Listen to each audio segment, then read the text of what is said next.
directly and indirectly employed in that particular sector. But today we are officially going to be talking about a number of issues that are affecting women. We know that we've made some strides. When we launched the 2022-2026 strategic note, UN Women strategic note, we were coming out of a very tough season, COVID-19, and we know just how much in terms of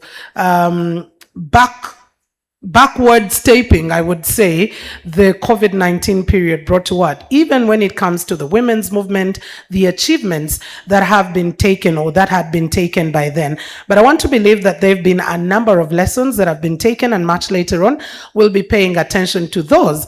We still have a long way to go. Yes, there are lots of achievements. For example, when it comes to political representation, we know that we just inaugurated a new government. We'll be having a new cabinet.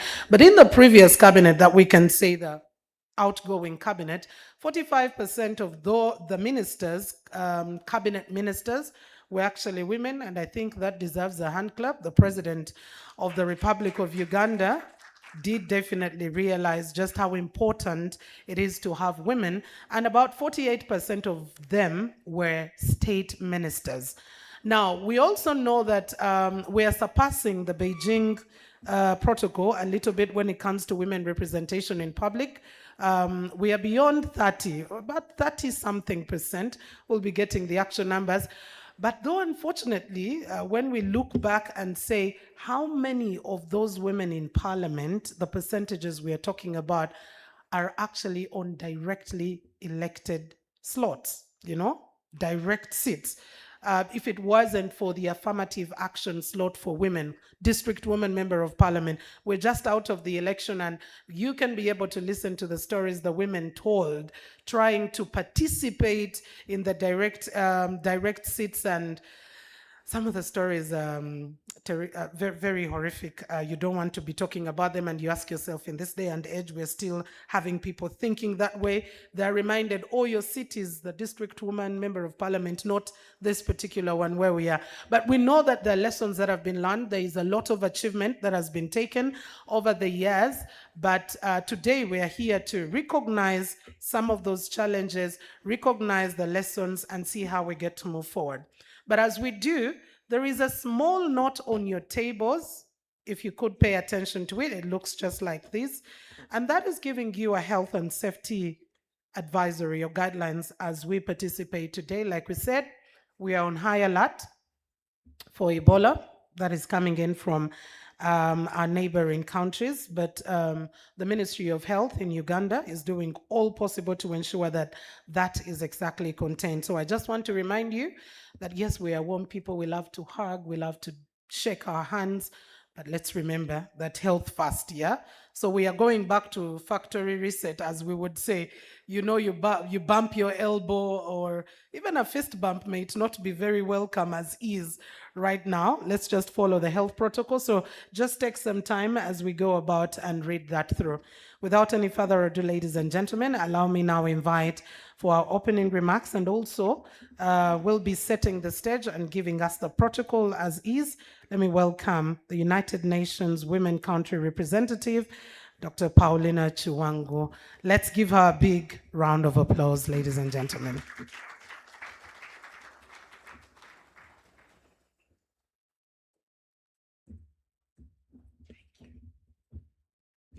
Thank you, our MC.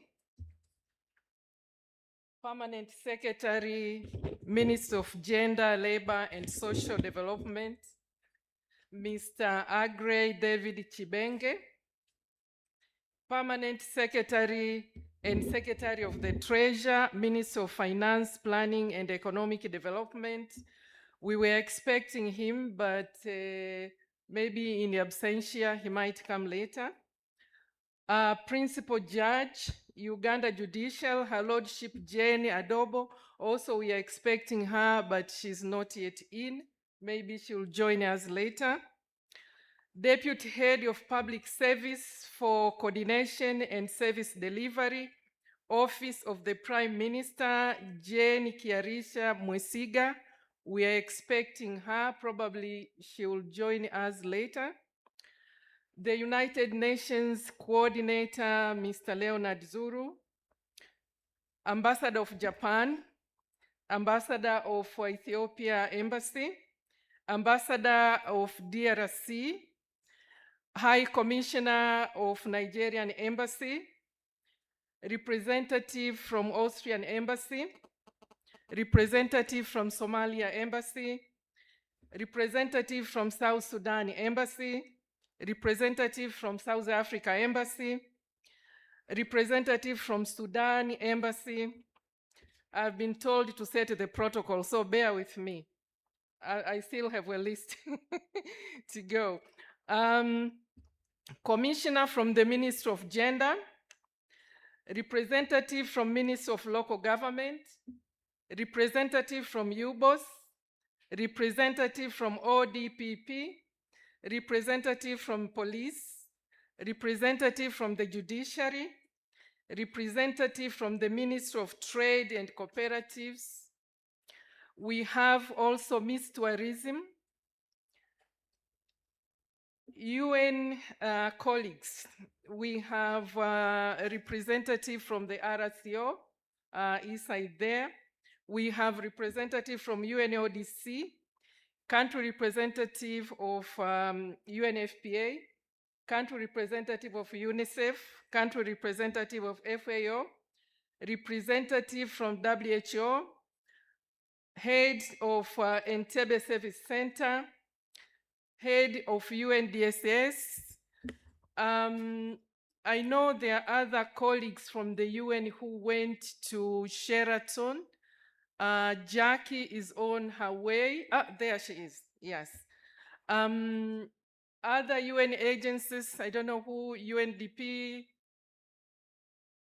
Yes, if we have left out any colleagues from the UN, we are going to mention you. Commissioner of Gender and Women Affairs, my sister Angela. Principal Research Officer, Ministry of Local Government, Stella Agut is here. And I think those are the protocols. Let me say all protocol observed. And we will still acknowledge anybody that we have left behind for this time around. So, good morning. Good morning. I thought we provided breakfast. So let me start by apologizing that we had to change the venue at the last minute. We discovered that the room that we were allocated at the last minute was not conducive for this audience. So 2 days ago, we were informed that we are going to get another room, which was not good, so we had to change, and we tried our best to inform all the participants. So we are really sorry. It's not that we are not organized, but the venue was changed at the last minute. So I'm sorry. Now, it is my great pleasure to welcome you all to the launch of the United Nations Women Entity Uganda Strategic Note 2026-2030. Today is not simply the unveiling of another strategic document. It is a reaffirmation of our collective commitment to advancing gender equality and empowerment of women and girls in Uganda.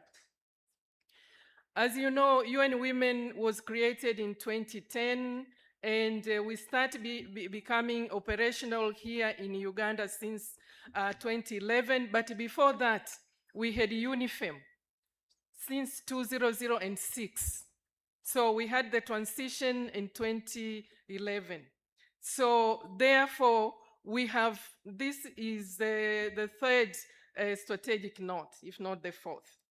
So it is a moment to reflect on how far we have come, acknowledge the challenges that remain, and renew our determination and commitment to ensure that every woman and girl in Uganda can live free from violence, can participate fully in decision making, can access economic opportunities, and realize her full potential.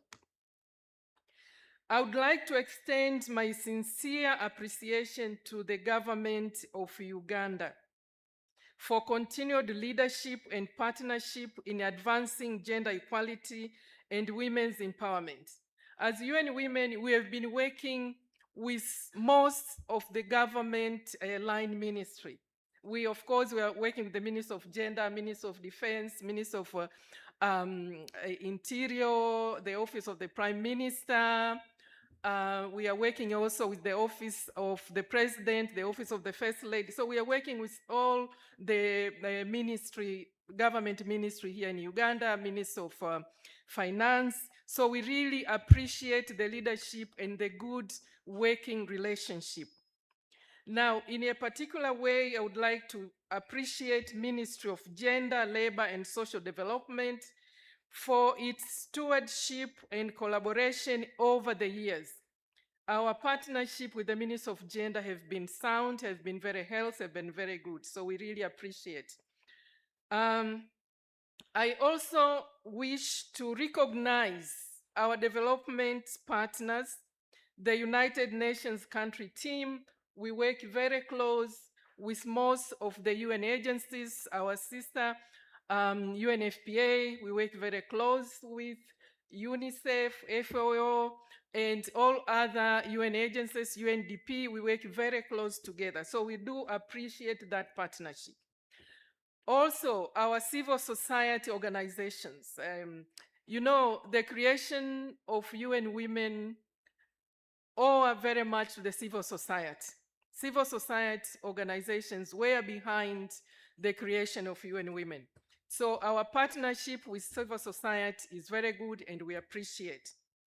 Women-led organizations, private sector, academia, you know, we work with Makerere University in quite a number of areas on gender equality and women empowerment and also in research. So we do appreciate. Cultural and religious leaders, and we appreciate some of you are here. You know, our work on ending violence against women would not have succeeded if it wasn't the work that we do with you and the government and other partners. And grassroots movements whose partnership continue to shape and strengthen our work, enabling us to collectively deliver results for all women and girls in Uganda. Most importantly, I would like to acknowledge the women and girls across Uganda whose resilience, leadership, innovation, and courage remain a constant source of inspiration and a powerful reminder of what is possible. The strategic note we launched today has been shaped by your voices, has been shaped by your experiences, by your priorities and aspirations. So we thank you. Distinguished guests, the world today faces multiple and overlapping crises. We see conflicts, economic shocks, climate change, shrinking civil space, and growing inequalities which affect women and girls to a large extent. Concurrently, we are witnessing increasing pushback against gender equality in many parts of the world. These realities remind us that progress cannot be taken for granted. I think you remember last year and the year before, we were even forced to choose terminology. We are being told you cannot use certain terminology, gender, transformative, this and this and this. So that's the pushback that we have been experiencing. So we say, let's push forward. So yet, even with these challenges, tremendous opportunities exist. We meet at a moment of both profound challenge and critical opportunity, one that calls for bold and decisive action. Uganda has demonstrated important commitments towards gender equality through national policies, legal frameworks, and investments in women's leadership and participation, as we heard from our MC. Women continue to lead in communities. Women continue to lead in businesses, peace-building processes, humanitarian response, and public institutions. Women continue to lead. Our responsibility now is to accelerate progress, deepen impact, and ensure that no woman or girl is left behind. And we know if we don't leave women and girls behind, that means we are not leaving behind the whole community, we are not leaving behind the whole nation, we are not leaving behind the whole world. So the UN Women Uganda Strategic Note 2026-2030 is anchored in this ambition. It is aligned to Uganda's national development priorities. It is aligned to the United Nations Sustainable Development Cooperation Framework. It is aligned to the Sustainable Development Goals and UN Women's Global Strategic Plan. More importantly, it responds directly to the lived realities of women and girls in Uganda. Over the course of the next 5 years, to maximize impact and ensure measurable, transformative results, we have deliberately narrowed our focus to a set of 3 interlinked and mutually reinforcing priority outcomes. Number 1, tackling gender discriminatory norms, values, and structural barriers. Number 2, fostering transformative governance, equitable access to justice, human rights, sustainable peace and development. And number 3, promoting decent employment, resilient livelihoods, and increased households' incomes for women and girls across Uganda. Within these 3 priorities, we will retain our strong focus on ending violence against women and girls, women's economic empowerment, women, peace and security and humanitarian action, and women's leadership with gender data and statistics cross-cutting throughout all our work. Distinguished guests, this strategic note also recognizes that transformative change cannot happen through isolated efforts. Partnerships will be central to our success. Without partnership, and especially in this context, we will not get anywhere. So we value the importance of partnership. We are committed to build upon and deepening collaboration with government institutions, continue our partnership, UN agencies, civil society organizations, women-led organizations, youth groups, private sector, academia, development partners, and communities themselves. We particularly recognize the important role of women's movement in Uganda. I think we are here where we are because of the many efforts that have been done by women movements in Uganda. Across decades, women's rights organizations have remained at the forefront of advancing justice, accountability, service delivery, advocacy, and social transformation to promote the rights and opportunities of women and girls in Uganda. Therefore, we must continue to ensure that women's organizations have the resources and support they need to sustain the work that they do. The private sector also has a critical role to play. Gender equality is not only a social imperative, it is smart economics. Inclusive workplaces, women entrepreneurships, equitable value chains, and investment in women's leadership contribute directly to sustainable economic growth. To our development partners, we sincerely thank you for your continued support and solidarity. We count on your partnership as we move into this new phase to collectively strive towards greater equality for all as bedrock for achieving sustainable development in all sectors. Ladies and gentlemen, the strategic note we launched today is ambitious. It's very ambitious. The next 5 years must be years of acceleration in ending violence, in women's economic empowerment, in women's leadership, in placing women at the heart of peace and security and humanitarian response, in financing for gender equality, and in accountability. And above all, acceleration in ensuring that the promises we make translate into real change in the lives of women and girls in Uganda. So, as UN Women, we reaffirm our commitment to being a trusted partner, a strong advocate, and a catalyst for collective action for gender equality and women's empowerment. However, as UN Women, we cannot achieve gender equality alone. We will be cheating ourselves.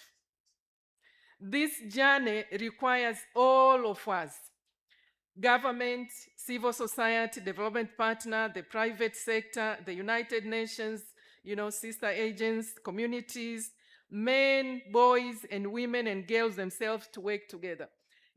I say most of the time that sometimes when people hear UN Women, they say, it's that agency which doesn't like men. No. UN Women, we understand and agree that we cannot achieve gender equality without working with men and boys. That's why in all our program we work with men and boys.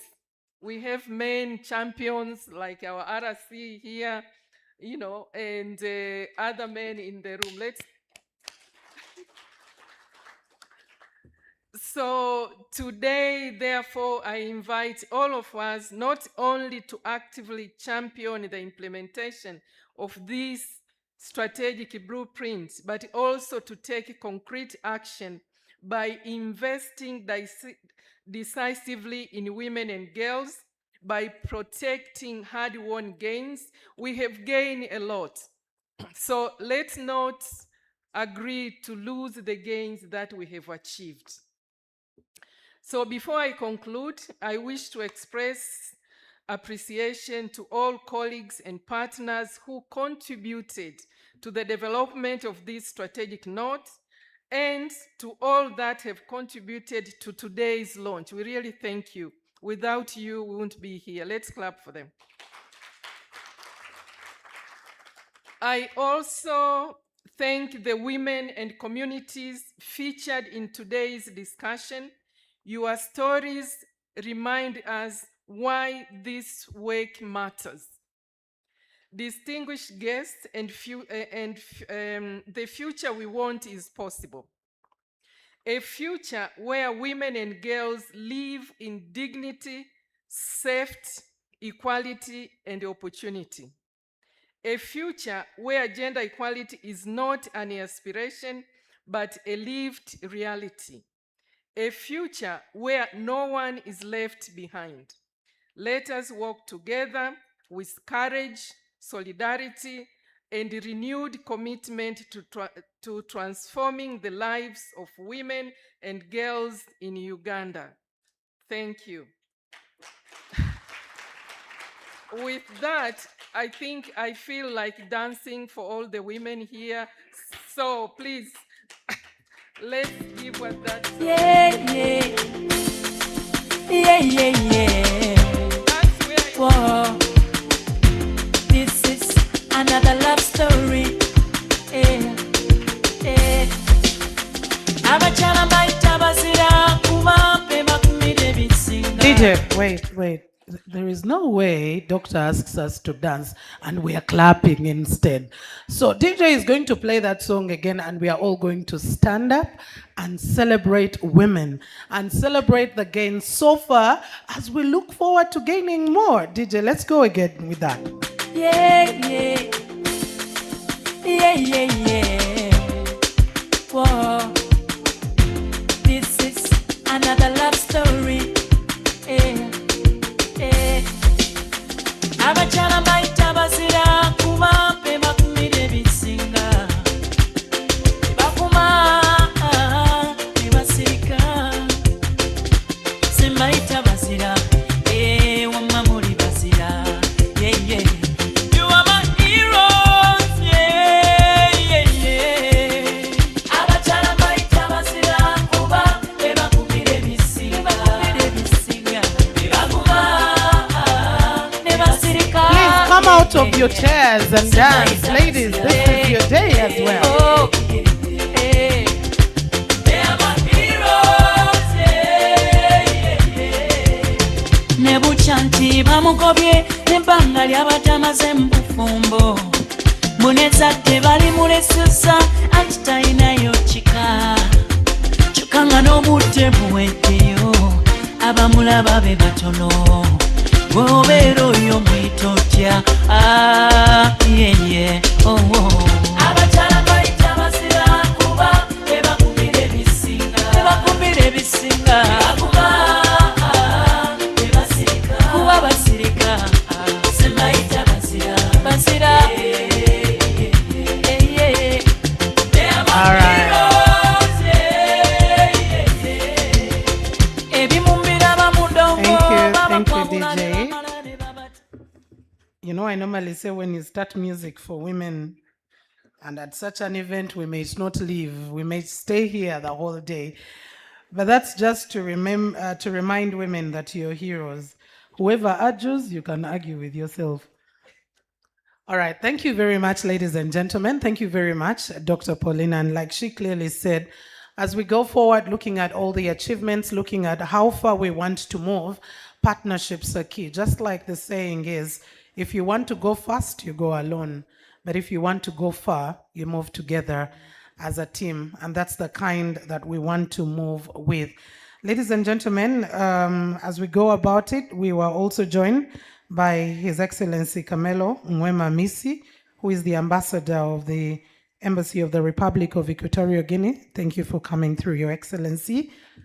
We also have a representative of the Danish Embassy. Thank you so much. We were also joined by the head of the UN AIDS. Thank you so much for joining us.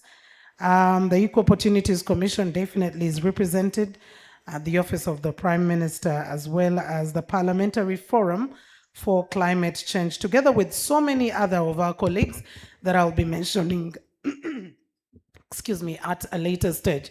But for now, for purposes of time, allow me invite Mr. Leonard Zulu, the United Nations Resident Coordinator, to speak to us. Let's give him a round of applause, ladies and gentlemen.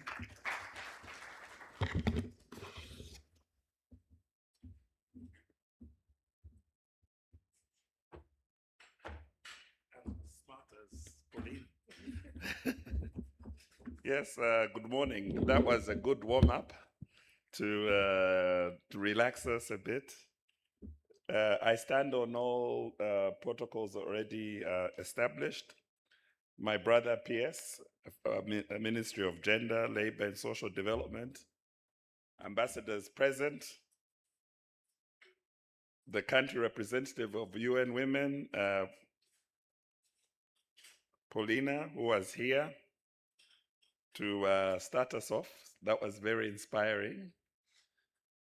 Heads of diplomatic missions, development partners, representatives of government institutions, leaders of civil society and women's movement, private sector representatives, colleagues from the United Nations, distinguished guests, ladies and gentlemen. It is an absolute pleasure for me to join you today for the launch of the United Nations Women Uganda Strategic Note 2026-2030, which is very much aligned with the United Nations Sustainable Development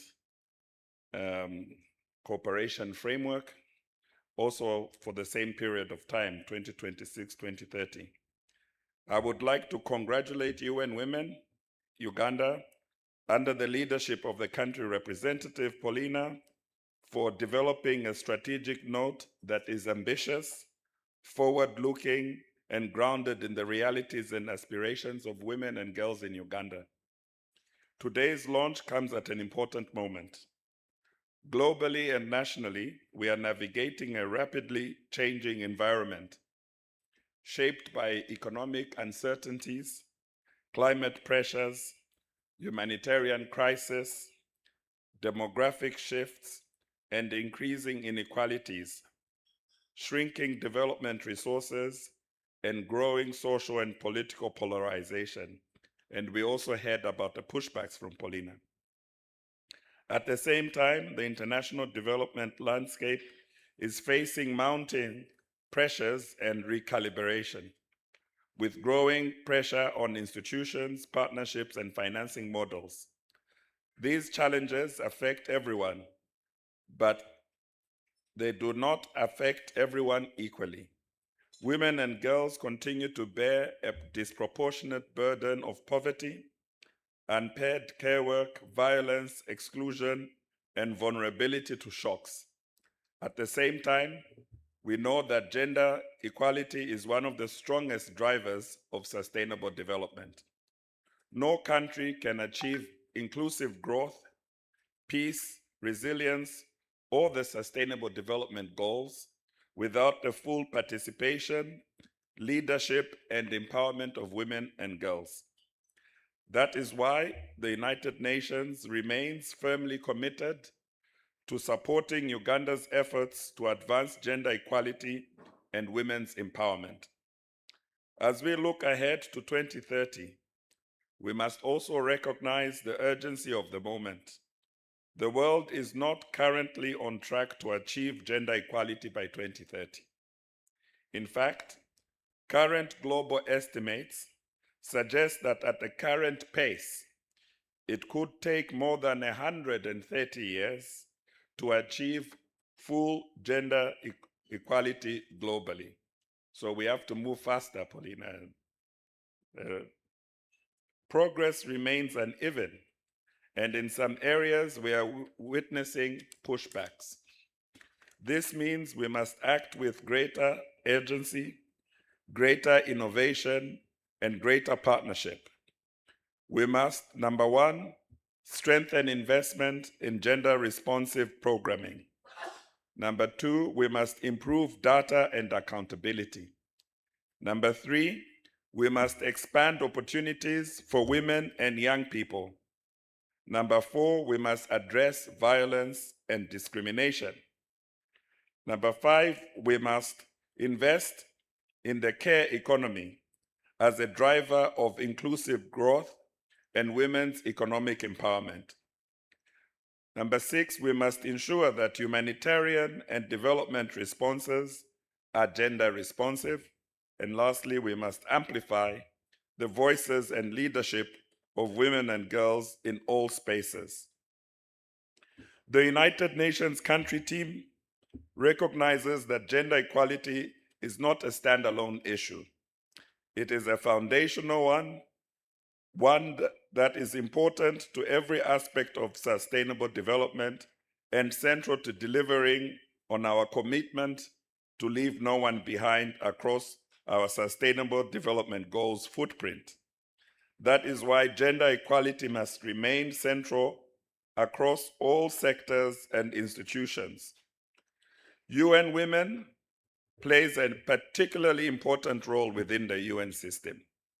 As the lead agency on gender equality and women's empowerment. Through its normative, coordination, and operational mandate, UN Women continues to strengthen the United Nations collective accountability and effectiveness on gender equality. The new strategic note, which is also fully aligned, as I said, with the Sustainable Development Cooperation Framework of the United Nations and the National Development Plan 4, provides an important framework for advancing this important effort over the next 5 years. Ladies and gentlemen, we must also remember that progress on gender equality is progress across the SDGs and requires collective responsibility. Government leadership is therefore fundamental. Civil society action is indispensable. Private sector engagement is critical. Development financing, vital, and community participation integral, all complemented by the deliberate inclusion of men and boys as part of the solution. Given the scale, urgency, and systemic nature of the challenges before us, transformative change can only happen when societies work together to challenge harmful norms, remove structural barriers, and create equal opportunities for all. I am encouraged by the broad range of stakeholders represented here today in this room. This demonstrates a shared recognition that gender equality is everybody's business. It is also my business here. I also wish to emphasize the importance of resourcing, because commitments alone are not enough. They need to be funded, they need to be properly financed in a sustainable way. Achieving the goals outlined in the UN Women's Strategic Note will require sustained investment and strong partnerships. I encourage government, development partners, financial institutions, philanthropies, and the private sector to continue investing in gender equality initiatives and women-led solutions. Evidence consistently shows that investments in women and girls generate broad social and economic returns for families, communities, and nations, accelerating inclusive growth, strengthening human capital, building resilience, and breaking cycles of poverty is very important.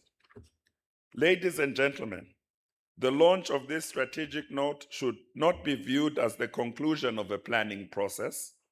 Rather, it should mark the beginning of renewed commitment and collective action.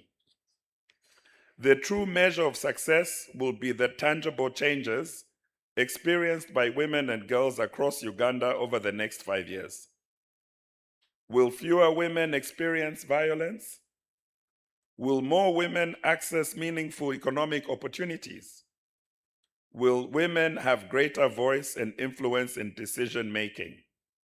Will refugee and rural women be better supported and protected?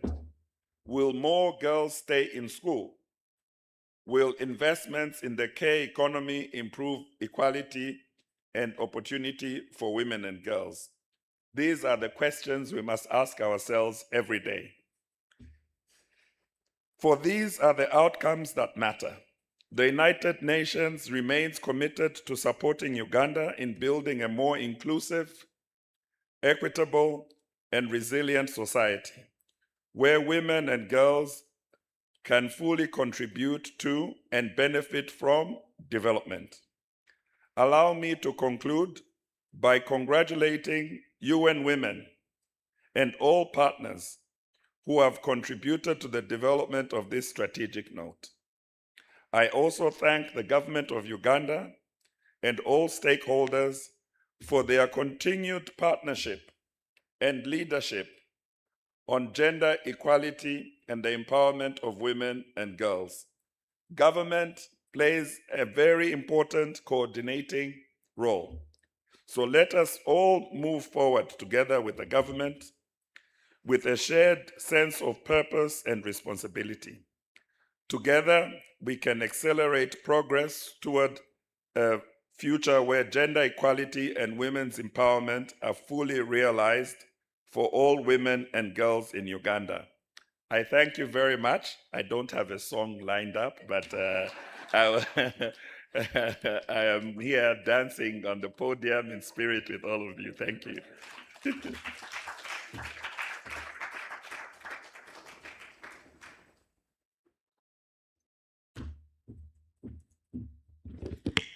Don't you worry, we will get a song probably next time for you to as well have. Thank you very much, Mr. Leonard Zulu, who is the UN resident coordinator. Very absurd that we have over 100 years to be able to achieve. Yeah, it's 130, and I want to believe could be even more, especially with the fact that we were taken aback because of COVID-19 and so many other issues that have come through. But it's great to note when you say that the progress on gender equality is actually a progress on the Sustainable Development Goals, because literally each of them directly touches on the women and young girls. And that is why when you talked about marginalized populations, it's very key. And I think in part of the strategies, even for the note from 2022 to 26 was really looking at targeting the marginalized populations, because sometimes they can easily be forgotten. I'd now like to invite on behalf of Dr. Katja Kashbaumer, who is the head of the Austrian Development Corporation in Uganda. Let me invite Faroukwe, the deputy head, to come and speak to us. I hope I didn't murder your name, because I tried as much as possible to also dodge the first one, but let's welcome her with a big round of applause.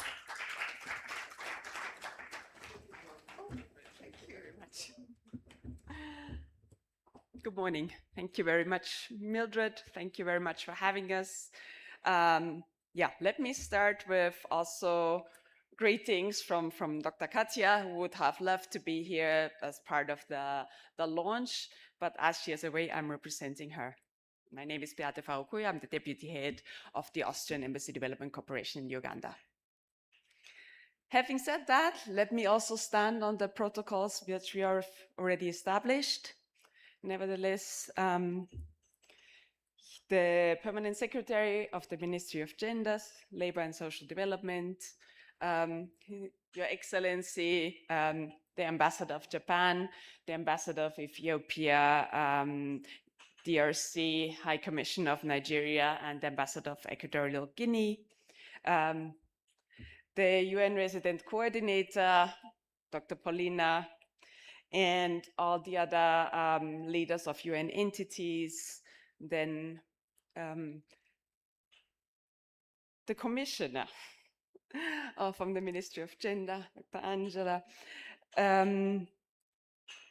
other representative of diplomatic missions, representative from the UN families, and of course, not last, but very much importantly and very much appreciate the representatives of the institutions from the government of Uganda, the Uganda Judiciary, Police Force, DPP, Ministry of Local Government, UBOS, then members of civil society, and ladies and gentlemen. It is also our pleasure from the Austrian Embassy Development Corporation to join the voices here for the launch of this strategic note. And as it is also one of our priorities, and actually Mildred, you mentioned being here for the last launch. I realize not me personally, but the cooperation between Austria and UN Women in Uganda even takes us like 3 strategic notes beyond, where we have consistently been working with UN Women in Uganda. So it's actually also a proud moment for us as we reflect on the strides which have been made, but also on the gaps which still exist to advance gender equality and inclusive and sustainable development in Uganda. And this progress is not automatic, but it requires the effort of all of us, the strong partnership and the sustained commitments, as we have mentioned, that we are even facing pushback and backlash. And not just in Uganda, but in all our countries. And as we also already noted, no country around the world has actually achieved gender equality. So it remains a common effort for all of us, not just here. And sometimes I think maybe it might even be an opportunity for countries to strive more, as, for example, looking back, then we look at the Ugandan like 1995, the constitutions, which, for example, was way more progressive than what we at the time had in Austria.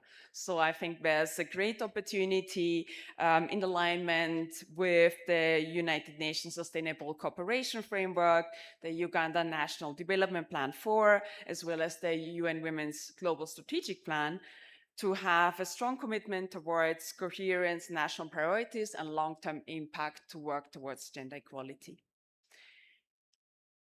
And with that, I would also like to acknowledge the leadership of UN Women, the government of Uganda, and all partners who have contributed to the progress we have made on that previous strategic note.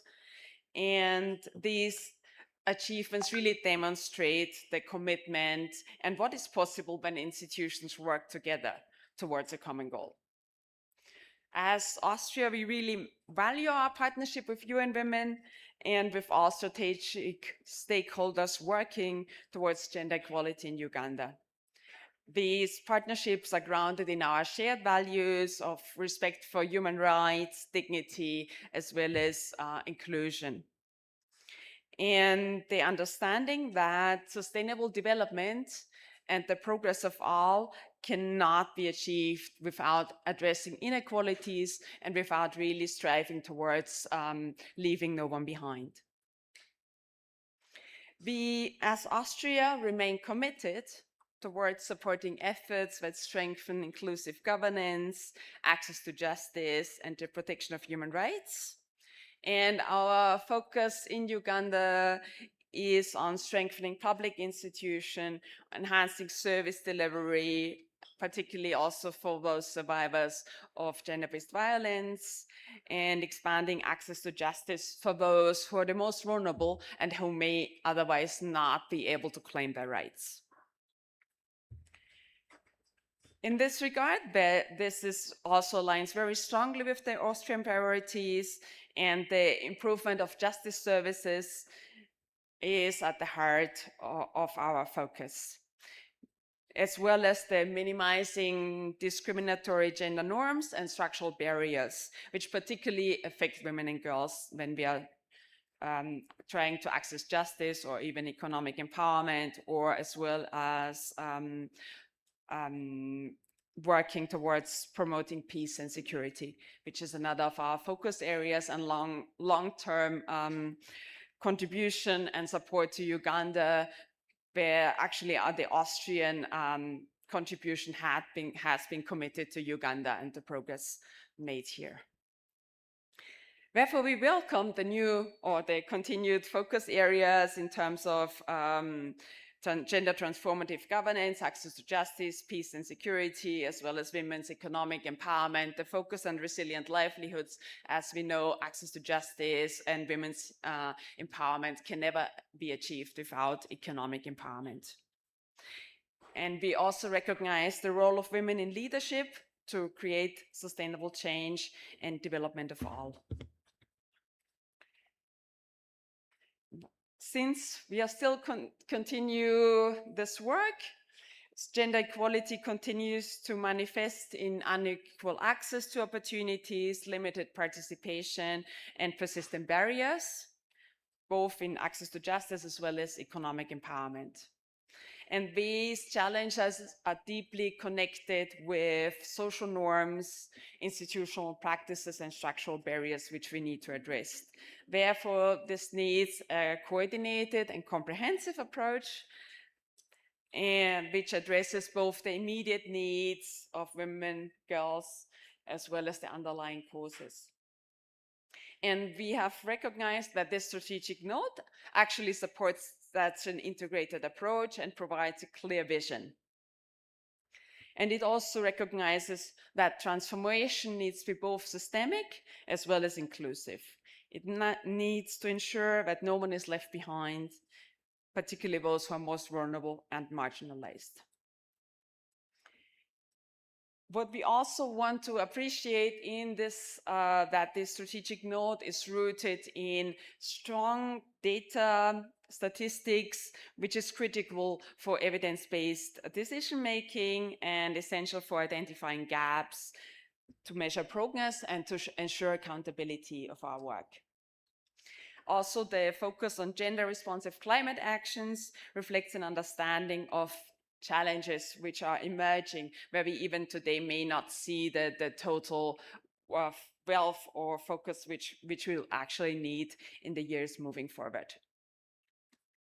Finally, partnerships, as highlighted, remain a strong core to achieve impact. They enable the pooling of resources as well as knowledge and expertise, and they are essential to scale up interventions. Therefore, it will be at no single institution can deliver on the agenda alone, and we need collaboration across government, development partners, civil society, and the private sector to achieve the goals you are committing to. Through the coordinated action, shared learning, and sustained engagement, we can accelerate progress and achieve meaningful and lasting impact.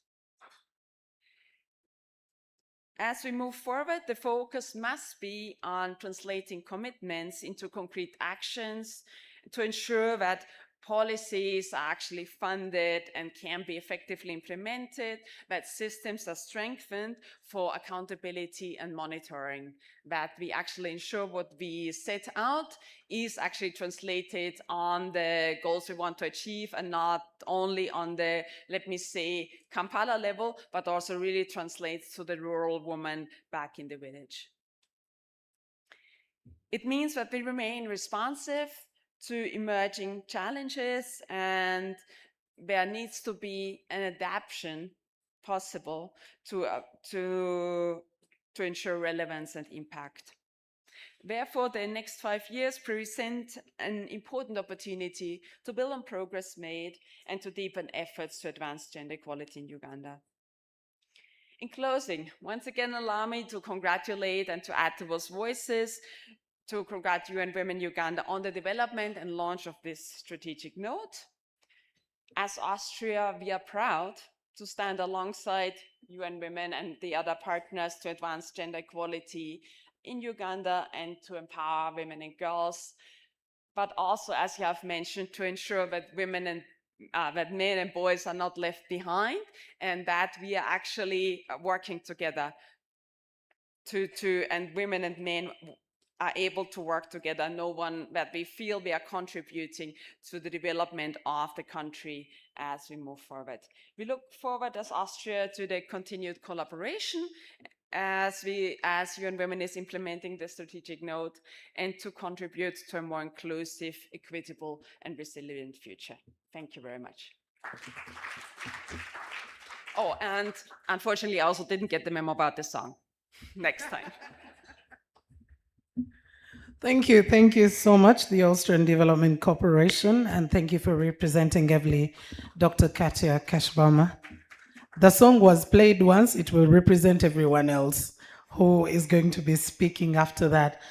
Before I invite the next speaker, I'd like to recognize the principal judge, who in this is represented by Justice Emmanuel Baguma.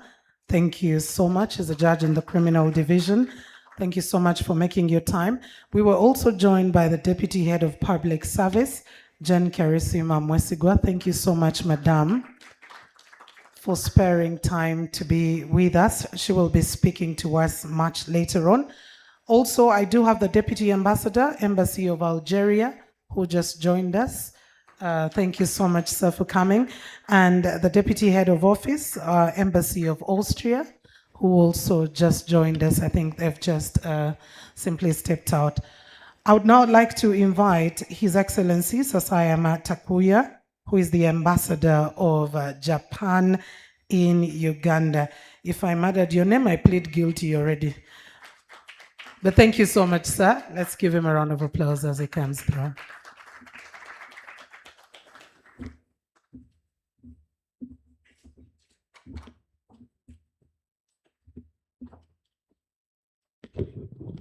Good morning, everyone, once again. All the representatives from the Uganda government, representative from diplomatic corps, and of course, our friends from UN system, among others, Leonard Juru, the resident coordinator, and of course, Paulina, UN Women Country representative, all protocol observed. And all the participating youths and women and girls and also men. Thank you so much for having me today. Let me allow the presence of Shubil, which joining us. I am traveling with this Shubil all over Uganda now. The bird will appear in our SNS. The bird was attending the inauguration ceremony and with the bilateral meeting with the president and the prime minister as well. Please feel free to visit our X.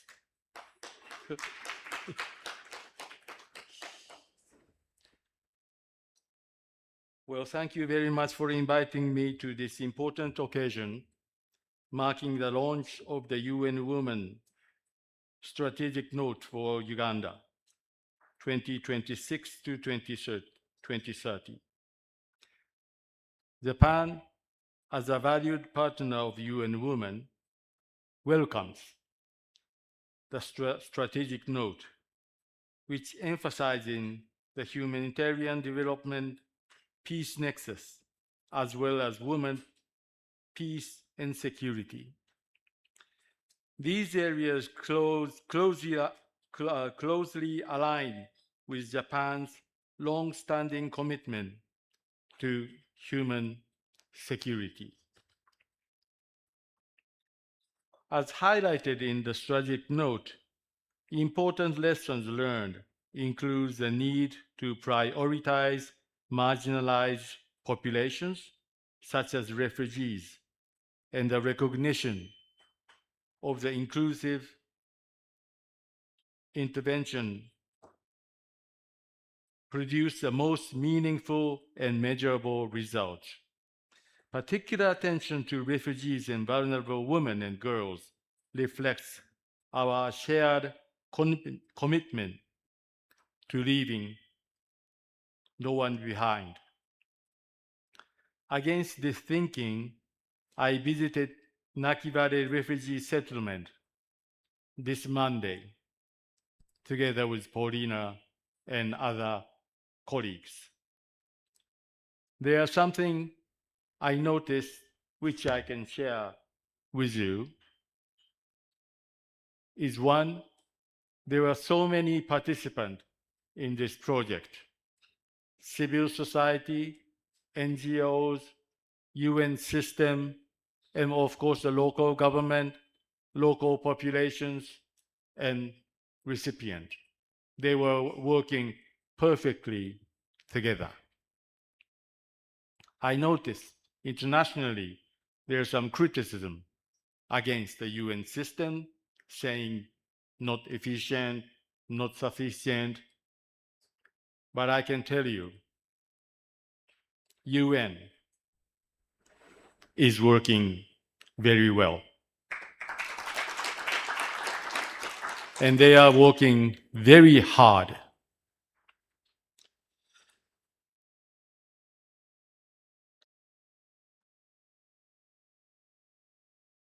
I also noticed the UN women, of course they are working for the women, but also men.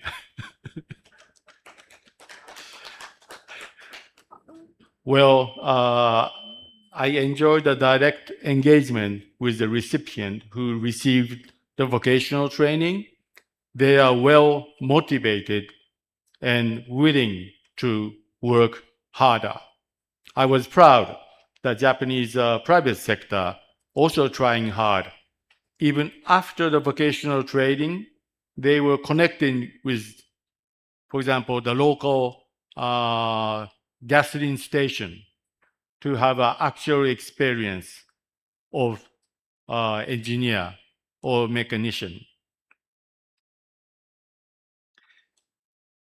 I met with refugee and host community women undertaking vocational training, empowering women economically and strengthening livelihoods are essential, not only for the resilience, but also for long-term stability and prosperity.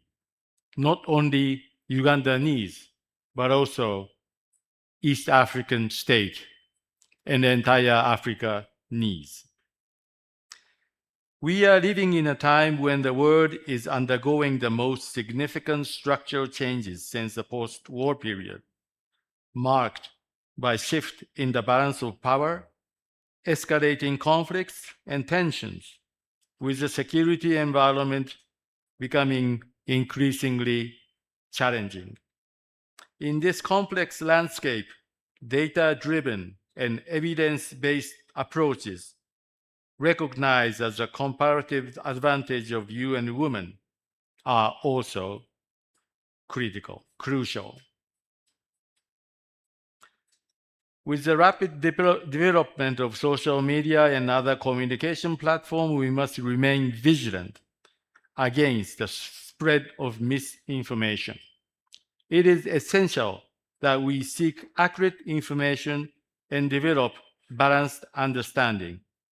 We should not be swayed by unfounded narratives or misleading claims. Instead, we should ground our views in fact. I hope all the participants here will have a direct information from the UN Women and other UN system and decide by our own brains. Next week, I am going back to Japan because there is a conference on African ambassadors stationed in Africa. And next Thursday, 28, a week from now, I'm going to meet with our Foreign Minister, Motegi. And on Friday afternoon from 4:30 at the Prime Minister's office, I am going to meet, of course, not one by one, but a group of African ambassadors. I'm going to meet with Japanese Prime Minister Sanae Takaichi, of course, the first ever Prime Minister in Japan. So Japan is also doing a little bit better.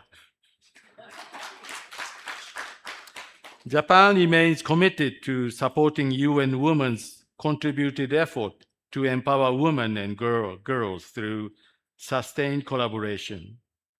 I look forward to gaining deeper insight into the newly launched strategic note. That concludes my short remarks, and thank you once again for having me today. God bless.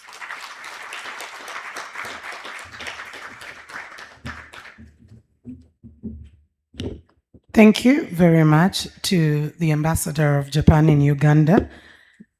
I know that time is quite against us, but I would like to recognize the presence of a representative from the Embassy of China who just joined us as well. We also we were joined by the chairperson of the Equal Opportunities Commission, Hajat Honorable Safia Nalule Juko. Thank you so much for coming through. And also we do have the World Bank country manager in our midst. Yes, we do have the World Bank country manager in our midst on this side. Thank you so much, ma'am, for joining us. I'd now like to invite the permanent secretary of the Ministry of Everyone. Yeah, I call it the Ministry of Everyone, the Ministry of Gender, Labor and Social Development, Agri David Kibenge, to speak to us. I'll tell you while I call it the Ministry of Everyone later, but welcome, please.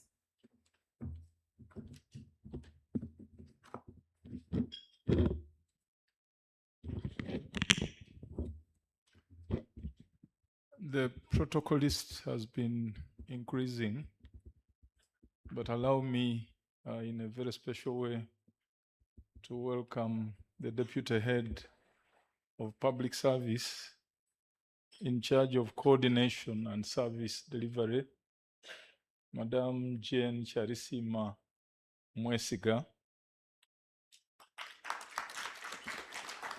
and to stand on that long protocol list that has already been established.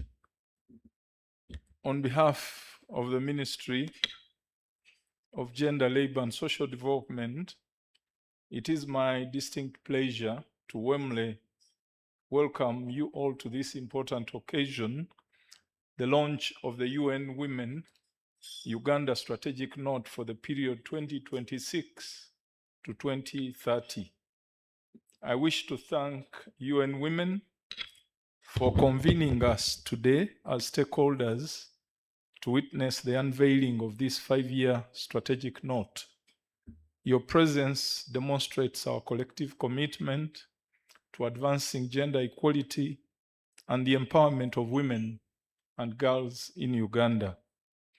I also take this opportunity to congratulate UN Women upon successfully implementing the previous strategic note 2021-25 and developing the one to be launched today.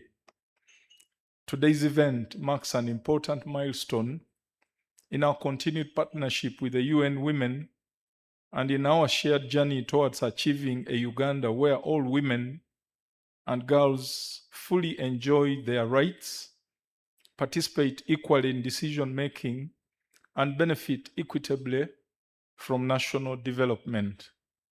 While implementing the previous strategic note, UN Women and the partners registered a number of achievements in line with its goal and objectives through its thematic areas of women's political participation, women, peace, security, and humanitarian action, women economic empowerment, gender statistics, and elimination of violence against women and girls.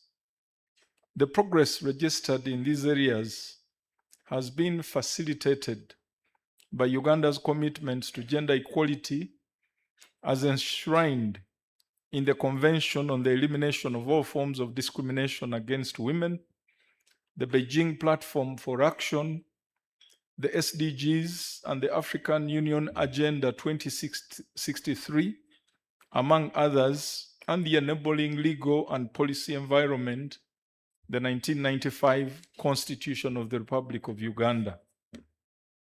Oversight and advocacy has improved, as reflected by the progressive gender and equity compliance of ministerial policy statements, which has increased from 67% in financial year 2023-24 to 78% in financial year 2025-26. Ladies and gentlemen, as we reflect on the progress, it is important to focus our efforts on the existing gender inequalities shaped by regional, sociocultural, and structural factors. Women with disabilities, who constitute 12% of Uganda's female population, and adolescent girls are still marginalized. Women and girls continue to face barriers, including gender-based violence, unequal access to productive resources, limited economic opportunities, unequal participation in leadership and decision-making, and harmful social norms that impede their full potential. The launch of this strategic note comes at a critical moment when Uganda's progress is still undermined by several challenges, and I will highlight only a few. One, slow mindset and behavioral change among Ugandans, which remains a critical hurdle to socio-economic transformation and ending gender-based violence. 2, growing resistance to positive change among communities that still practice harmful social cultural norms such as female genital mutilation, child marriage, and widow inheritance, among others. 3, backlash against women's economic empowerment.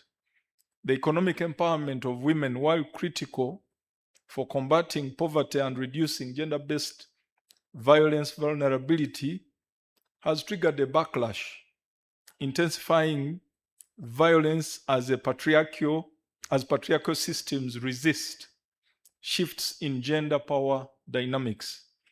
Women's improved economic independence and changing social status has shifted their social and gender roles. This change confronts the patriarchal structures, and individuals react with increased violence and oppression to resist the challenge to traditional power dynamics.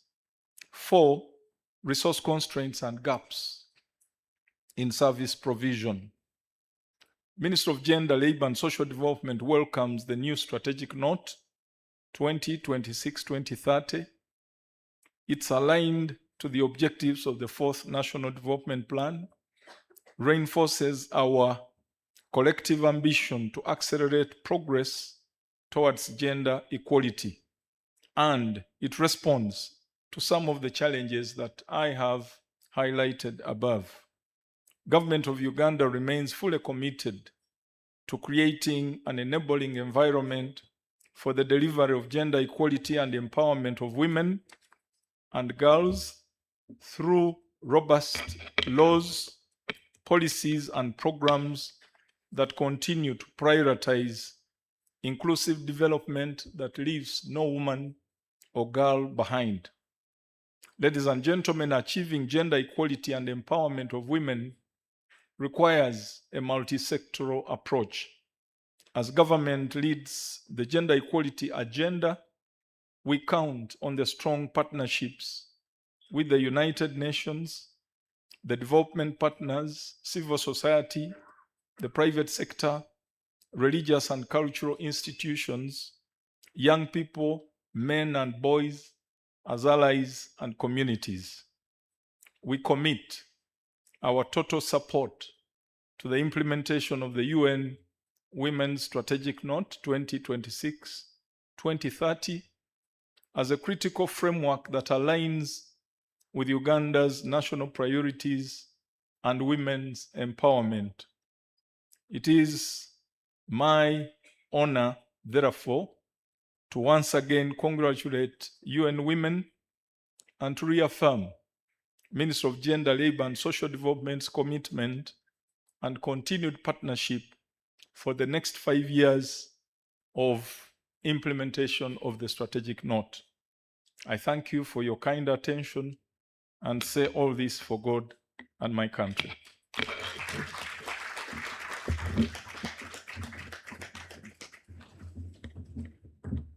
Thank you so much, the Permanent Secretary, Ministry of Gender, Labour and Social Development.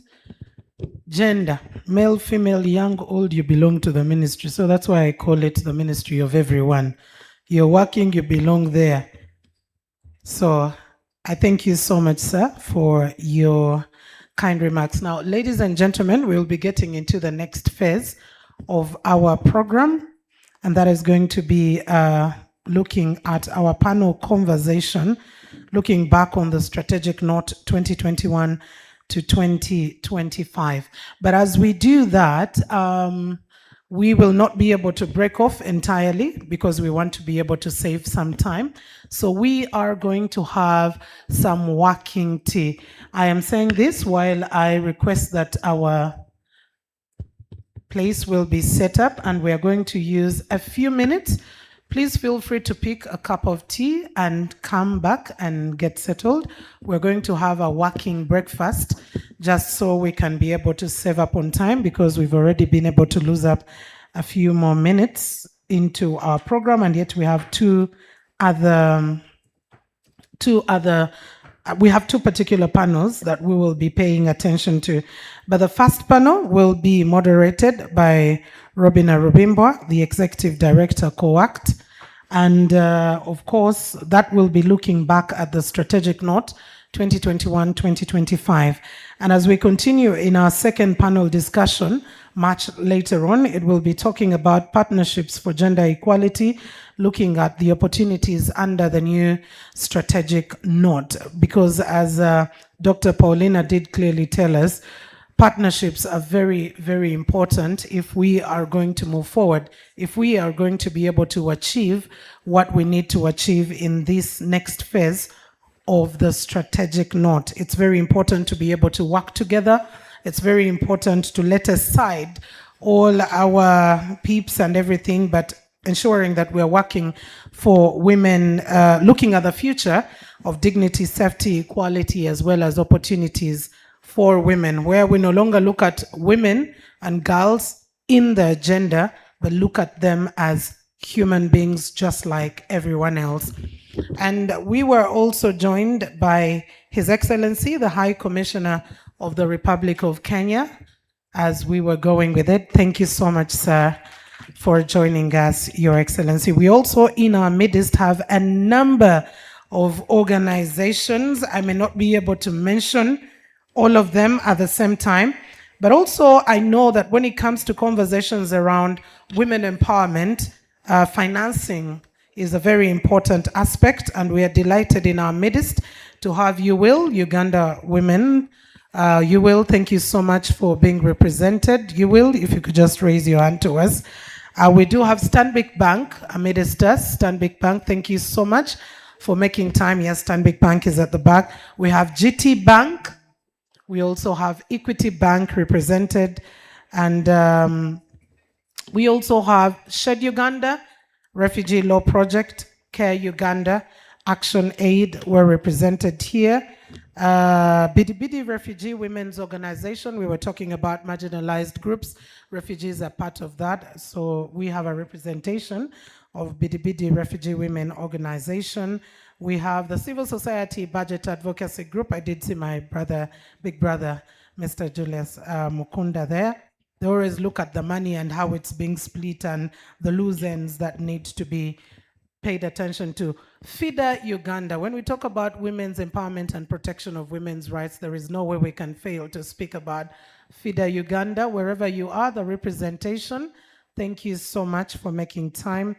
Association of Refugees with Disabilities, the Great Lakes Union for Inclusive Development, the Institute for Social Transformation, quite a lot of work that has also been done by IST Justice Centers, the Initiative of Gender and Development Studies, that's Makerere University, and so many others. Like I said, we have a number of women organizations. The Women's Situation Room, I know that there is always a lot of conversation with the Women's Situation Room, especially when it comes to elections. And also UONET, the Uganda Women's Network. We cannot forget the work that you have done over the time. The Uganda Law Society, very incredible work that you have done. Uganda Change Agent Association, amongst many others. I will definitely be recognizing the others. I want to believe that our panel setup is done.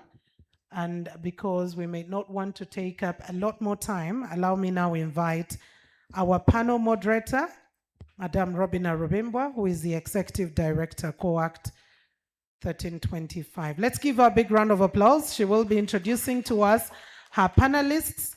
And I know that, Madame Robina, I am going to steal off some of the time that had been allocated earlier because we are rushing up, but you are welcome, ma'am, please. Sorry about that. Okay, I officially hand over to you, please.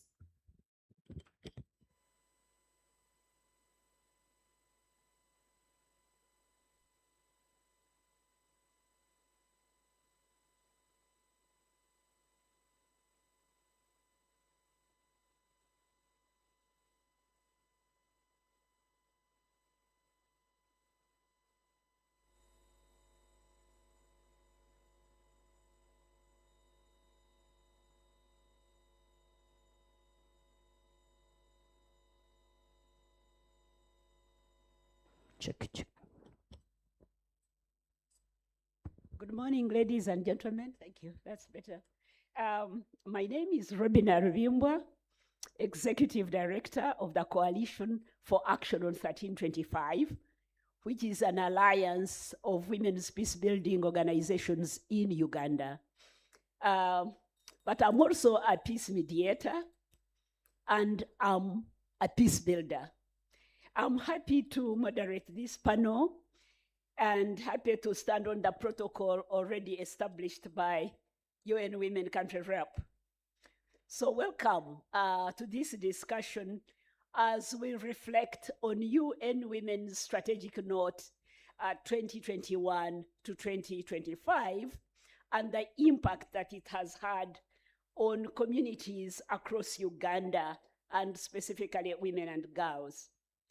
So over the past 5 years, we have seen in different locations across the country progress, not just in programs, but in real lives. We have seen women stepping into leadership roles. We have seen justice systems becoming more gender responsive. And we have seen communities shifting harmful norms. These are small but very steady steps. But we have also seen, like the ambassador of Japan has said, new economic opportunities that women are engaging in that are different from what was traditionally allocated to them. So we are seeing this, and this is what this discussion is about. What has been the impact of the previous strategic note? What lessons do we learn from them as we move forward to this new strategic note? So I take the pleasure to invite distinguished women and men that have been the champions of action on the ground.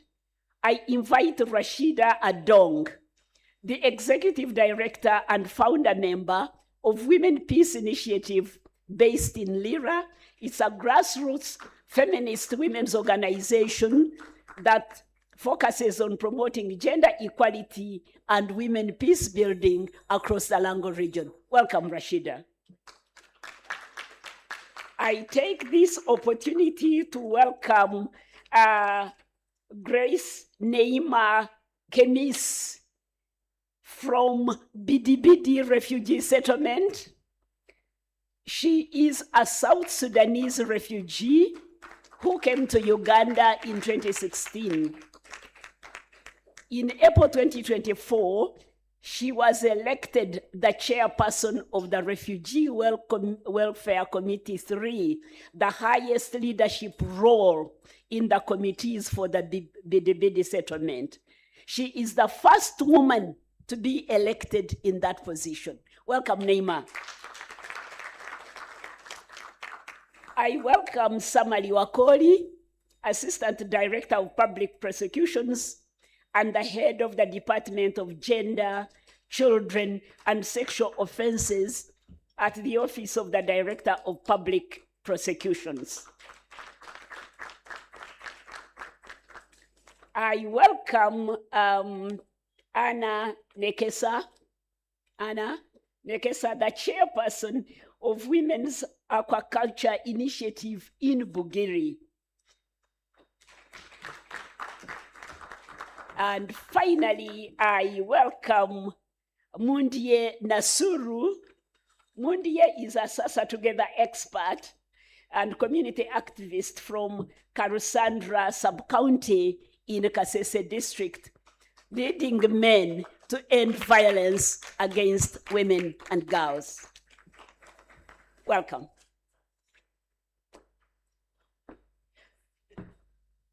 So these inspiring voices of peace builders, refugee leaders, justice actors, economic leaders, and community activists that are before you represent the lived reality of this work and what women has been doing over the last 5 years. I will invite each one of them to share concrete reflections over their work what has improved, what outcomes they have seen, and what still needs attention. So I welcome you to listen, to reflect, to draw lessons that will shape the implementation of the next strategic note. And I'll begin with Rashida. Rashida, you have taken leadership in mobilizing women in Lira and training them to gain skills in local peace building work. Could you please share an example of how your work has contributed to peace in Lira and what concrete changes communities have experienced as a result? Rashida, please. Thank you very much, Madam Robina, and all protocols observed. I'm Rashida Adong, Executive Director, Women Peace Initiatives, Uganda. In my work as the Executive Director of Women Peace Initiatives, Uganda, we have worked to create awareness, mobilize women on peace building and transitional justice. And this has helped to increase women's participation in leadership and decision making. We have seen a growing number of women vying in for political leadership recently. We have also seen women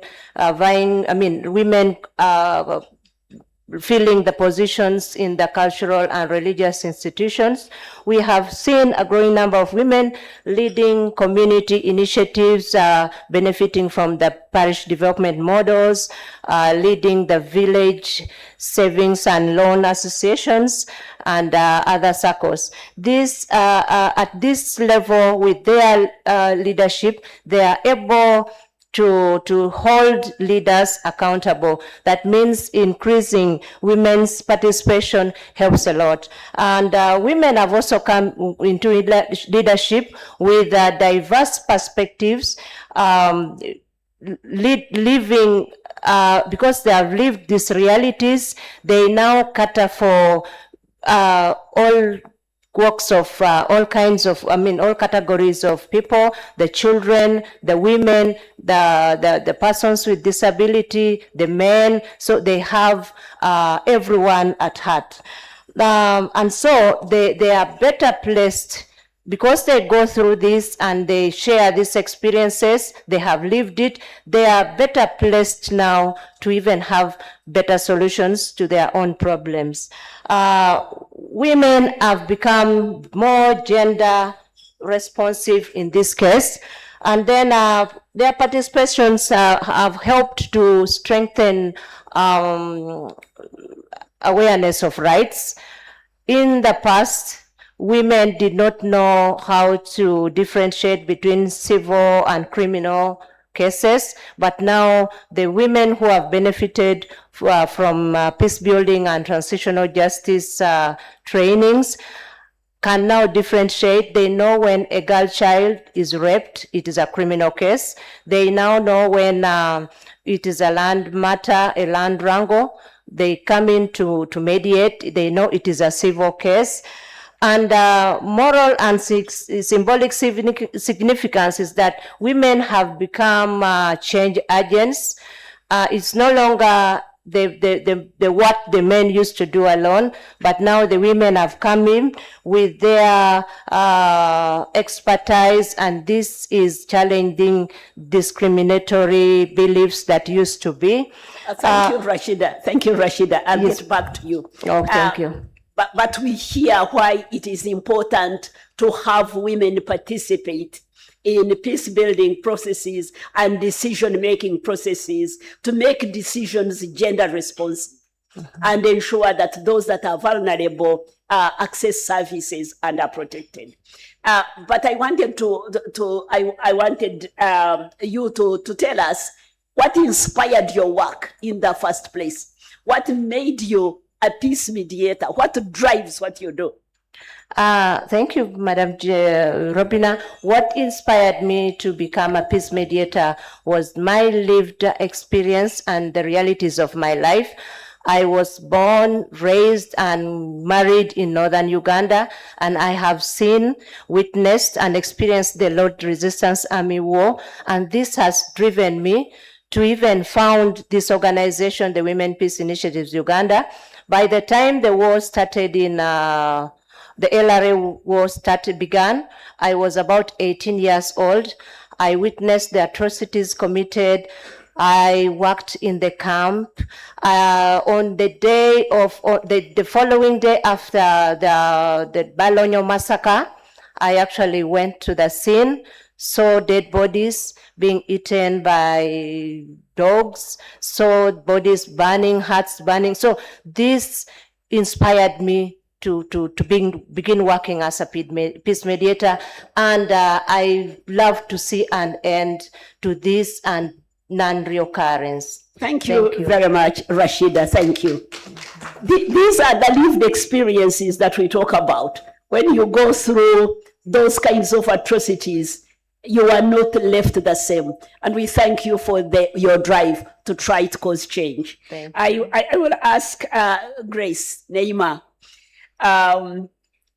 from your experience as a refugee woman leader, how have your leadership skills helped shape priorities of refugee women and girls in Bidibidi settlement, and what visible improvements have you actually seen? Please share that.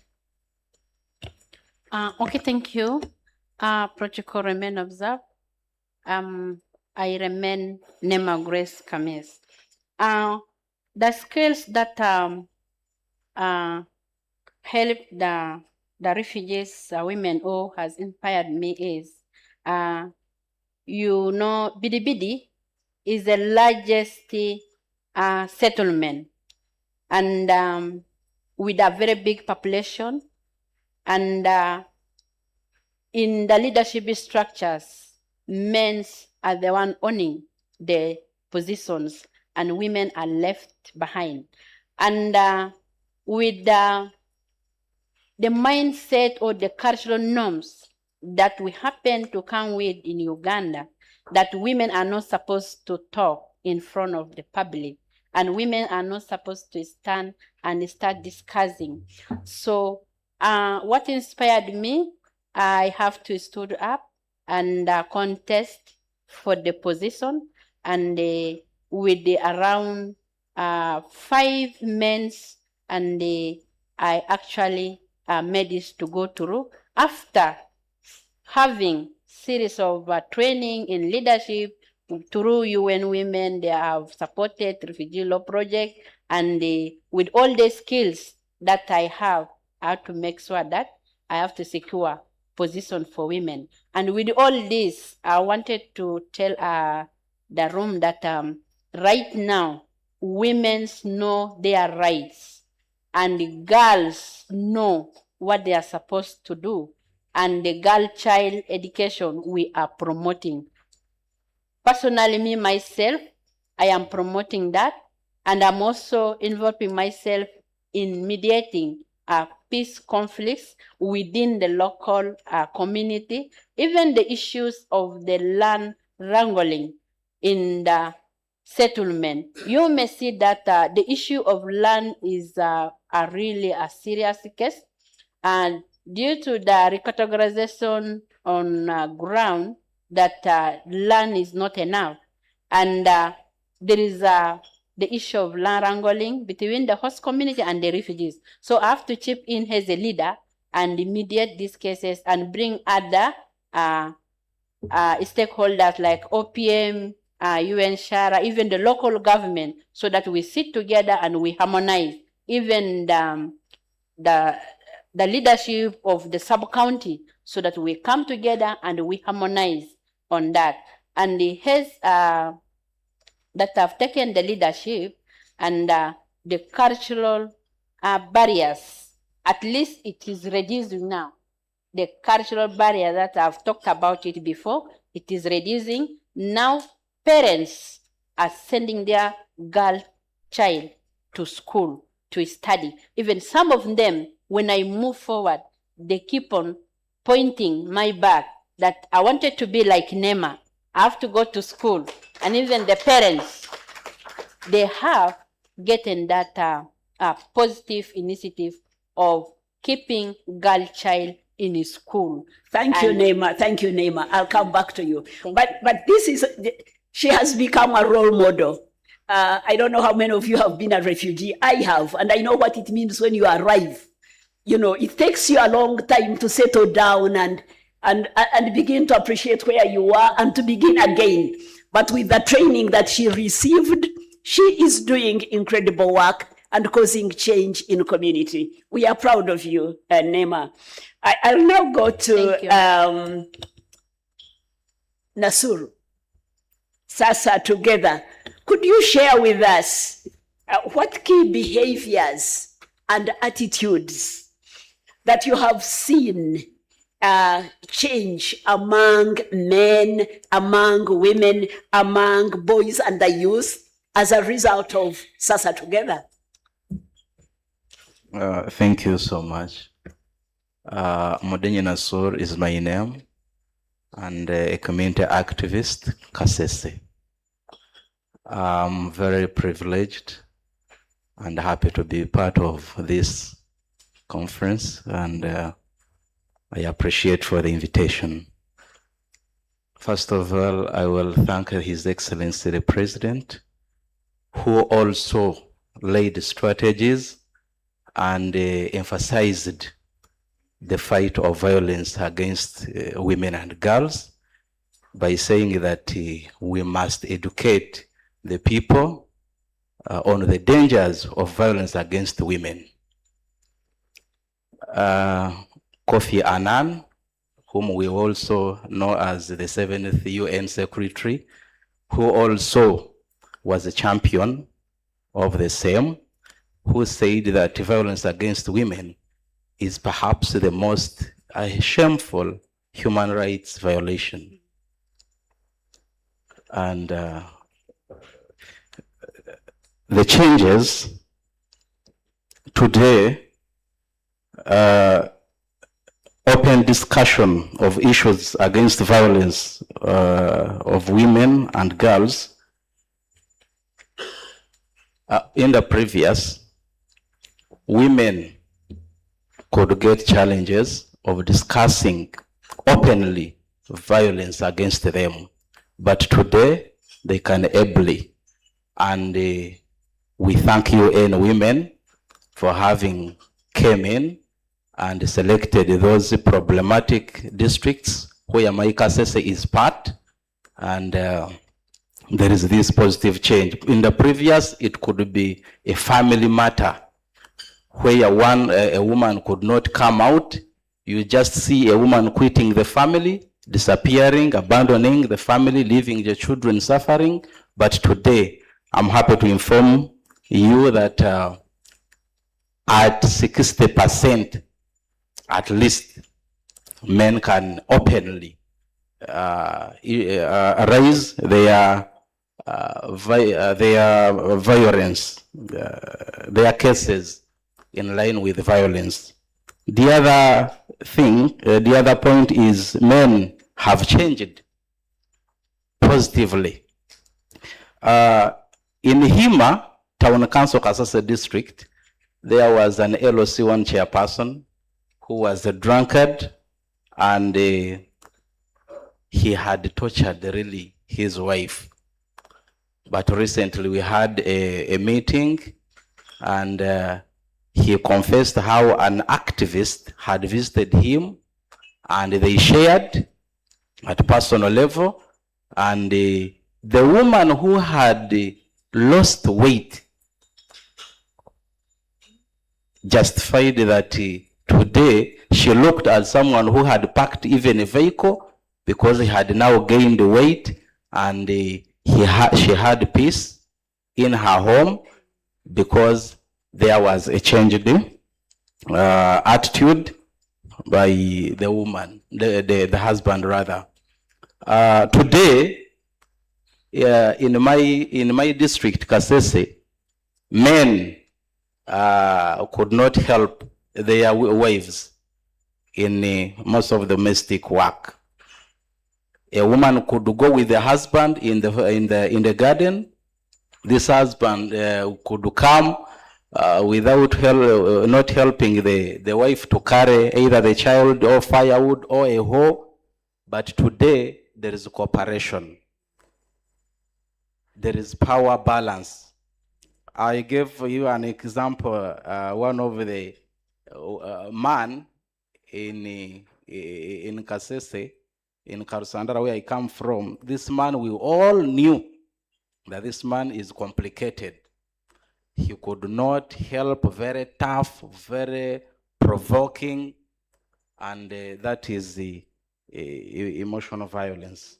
But I want to bring it to your notice that right now, as I say, because of the engagements with the UN Women through Uganet to activists and the community leaders, this very family is now cooperative. The other day, the man was fetching water and was serving even customers. They opened up some pork joint, and they are doing well. So this is one of the positive Thank you, changes. Nasur. This may sound small to some of you, but in a society that has been used to the man doing nothing, it's huge. I remember one time we were working with the women from Luero, and we wanted them to define what peace means to them. And one woman said, for me, peace would be if I got up early in the morning and I worked, and whenever I felt tired, I could sit down and rest without anyone complaining. So it is big. So thank you very much, Nasur, for sharing that example. Yeah. And I know that one of the programs that UN Women implemented over the last 5 years to reduce the vulnerability of women and girls was economic empowerment. And so I come to you, Anne,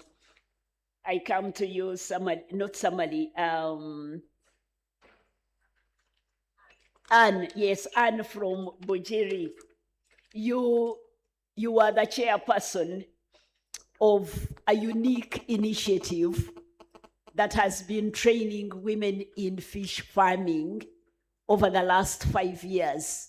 And you said 1,400 women are now beneficiaries from your initiative. Could you tell us what that actually means in real terms? What changes have you seen in Wujiri as a result of this initiative, and what these benefits mean for women and girls? Thank you, Madam Robina, our moderator. All protocol observed, ladies and gentlemen. My name is Nexa Anna. I serve as a representative of Women Aquaculture Initiatives Bujiri. We started this journey in 2019 when UN Women came and launched a project of empowering women economically, and they empowered 1,400 women in Bujiri district through cage fish farming. We started with 28 cages, fully stocked with fingerlings, and we were trained by Pearl Aquatics. In 2021, the project was transitioned to us as a woman-owned under the leadership of Nekesa and Machulet Were CEO, the late, may her soul rest in peace. In 2023, we gave out dividends to members of 100,000 shillings to each. And this attracted a lot of tax from the government. And when we went to URA, we shared with them, because they wanted like 100 million tax from us, because they said we are making a lot of profits. And we negotiated with them, and they advised us to begin skilling women. They work, they offer paid labor, we give them money to go and sustain their families. As I'm talking today, women are working in the lake. They do fishing, we feed, we harvest by ourselves, we do the selling, looking for the markets, even cooks wines. They are ladies themselves. And by doing that, they are paid to go to paid some money to take home. Ladies who are here, bear me a witness. Money a woman receives, that one sustains the family. But money for gentlemen, that one reaching home will be only 40%. Where 60% will go, nobody knows. Women of Jiri, we are so privileged in this program. Where before, let me tell you a brief story before. We had a lot of violences, domestic violences, early pregnancies with girls, early marriages, because women were vulnerable. They could not have anything. But today, women are working, they are getting money, they are educating children, they are providing medical care, and they are providing food security for the families. Marriages are stable today in Bujiri. Thank you. Thank you very much. And they get economically empowered, they are able to access a lot of other services. Well done. I'll now come to Samali Wakoli. You are the leader in the Gender, Children, and Sexual Offenses Department. What changes have you seen over the past 5 years in Uganda's prosecution capability on the gender-based violence cases? And tell us also what gaps still remain. All right. Thank you, Madam Moderator. Before I talk about, because today is a day of reflection, and more often, if we don't know what we have achieved, sometimes we may think that we have not done much. And in doing this or in walking a journey, you're never alone. The Office of the Director of Public Prosecutions is a government office, and we handle prosecutions of criminal cases in all courts, apart from the court martial. When we started our journey, and even as I'm going to talk about the changes we have seen, I would like to thank the following team that we're working with from the UN Women. Madame Kemi was very instrumental in supporting us, Beatrice Mulindwa, Andrew Sesanga, and Nina. That is the team that we have been working with closely, and I thought it would be important that I say thank you for your strategic support. Now, to the changes. When we are handling a criminal session, my Lord will bear me witness here, you'll have about 40 cases cause listed. Out of the 40 cases, you'll find 70% of the cases on that cause list are sexual offenses. And they also will have some of murder, but you'll also find also cases that are related to gender-based violence. At the time we started working with UN Women, we were operating at a less than 20% conviction rate. As I talk now, we are proud to say that we are now at a conviction rate of 80%.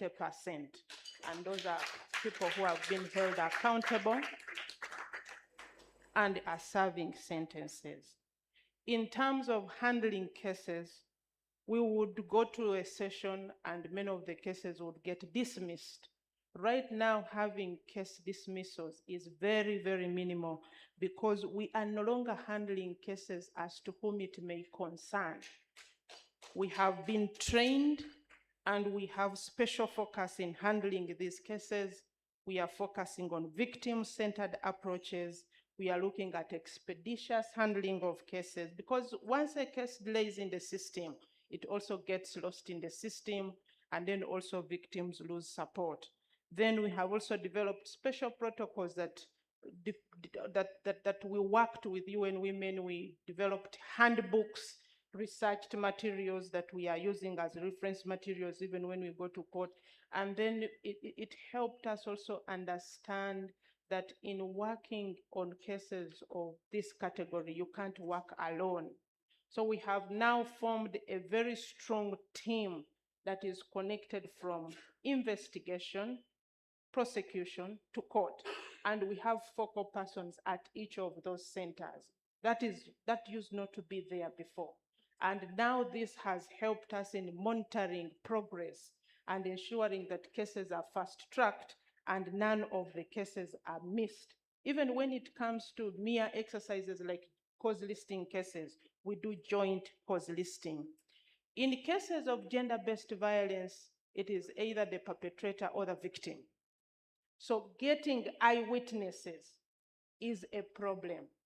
Delivering, therefore, evidence in court to prove a case in court is a hard challenge. And it is on that we decided now to leverage on science and technology. And science has really helped us. We have, with the support of UN Women, we have been working very closely with the Directorate of Forensic Services of the Uganda Police Force. Before, many of our cases used to die because of lack of evidence. Right now, 80% of the cases that go to the lab, we now get a positive result. And that speaks to the conviction, because now as a prosecutor, I can't do much. I only present what the investigations has provided. So if I have good evidence, it means that I'll also be successful. Also, when we talk about the criminal justice system, many people know police and they know court. They don't know the office of the Director of Public Prosecutions, yet we are the prosecutors.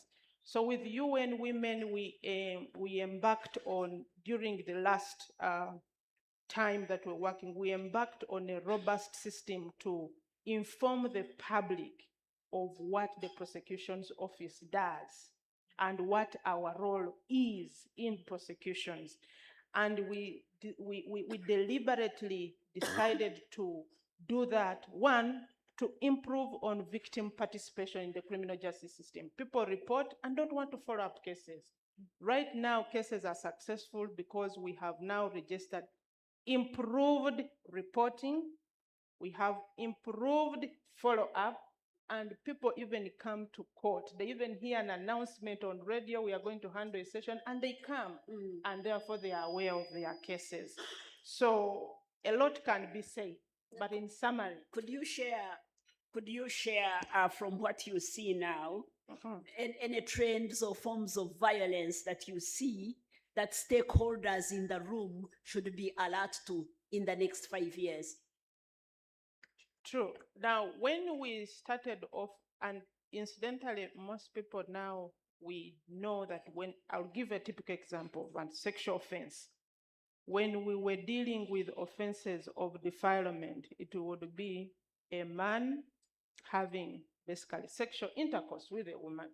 Nowadays, that is not the way it happens. The mode of commission of the offense has sort of like changed. The offense of rape is having a carnal knowledge of a woman by a man. We now have people who are using implements, electronic devices to commit such crimes. And those crimes are not in the law, but we need to protect victims who are there. So what is now growing lately is the intimate partner violence, and the focus now has to be on men to encourage them to report and also to follow up. The women are now becoming sharper, and therefore it's also important that as we support, we do a balance. Then there is technology-based violence. Because we have over time associated gender-based violence, or we can easily relate to physical pain. When it comes to technologically facilitated violence, most people will not be quick to understanding what it is and the consequences. Yet, the consequences of trauma, shame, and abuse are the same across all, whether it is sexual violence, whether it is physical violence, or emotional violence. So I would think that it is also important that we also have a critical focus on reporting, investigation, and handling cases that where violence is done technologically. We are living in an era, and now with the court taking away the Computer Misuse Act, people are now using social media as a form of a get back to anybody. And without clear protocols, it means that we are more vulnerable to abuse than anybody. Then also, even if we have done work on children and sexual violence and gender-based violence largely, the issues relating to sexual violence against children does not seem to be going down at a pace that we were thinking. So the rates, even if you look at the crime report by the Uganda Police Force, abuse, sexual violence against children is high, and it is not coming down. So probably we may need to rethink and see how to deal with it. Thank you. Thank you. I wish we could go on, but we really have to stop. Yeah. I see Natasha getting anxious. But we have seen several things in this panel. One is the role of women in leadership and the way they are able to bring out the issues of concern for women and girls in their communities, whether this is in a refugee population or it's in a community that is previously affected by conflict, or in a society where we see transformation as a result of economic empowerment, or as in the case of Nasur, where men and boys are engaging in activism to transform social norms. So I want to thank the participants. I'm sorry I couldn't ask you all the questions that you prepared for, but feel free, ladies and gentlemen, to ask them further questions during break. Thank you very much.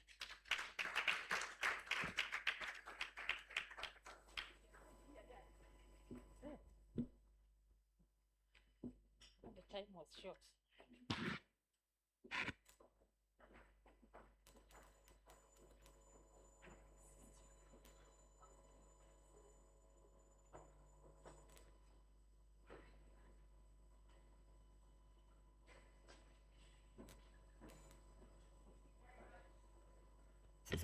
Thank you very much to our distinguished panelists. Looking back at the past of the Strategic Note 2021 to 2025. It's now a pleasure to move us to the present. So we're going to now take a look at what the next 5 years look like.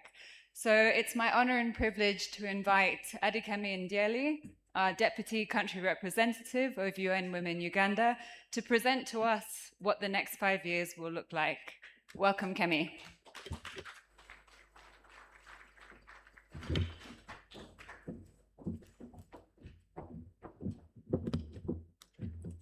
Good morning, ladies and gentlemen. Would you like to just take a 1 minute stretch and then you can sit down? I'm not to go anywhere, but just stretch, stretch, stretch. I know we've been sitting for a long time. Thank you.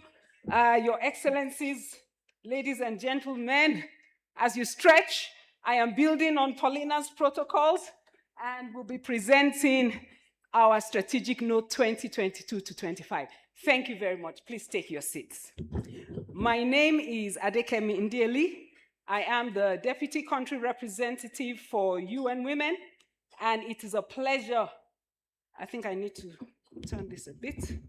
It is my pleasure to present to you our strategic note 2026 to 2030.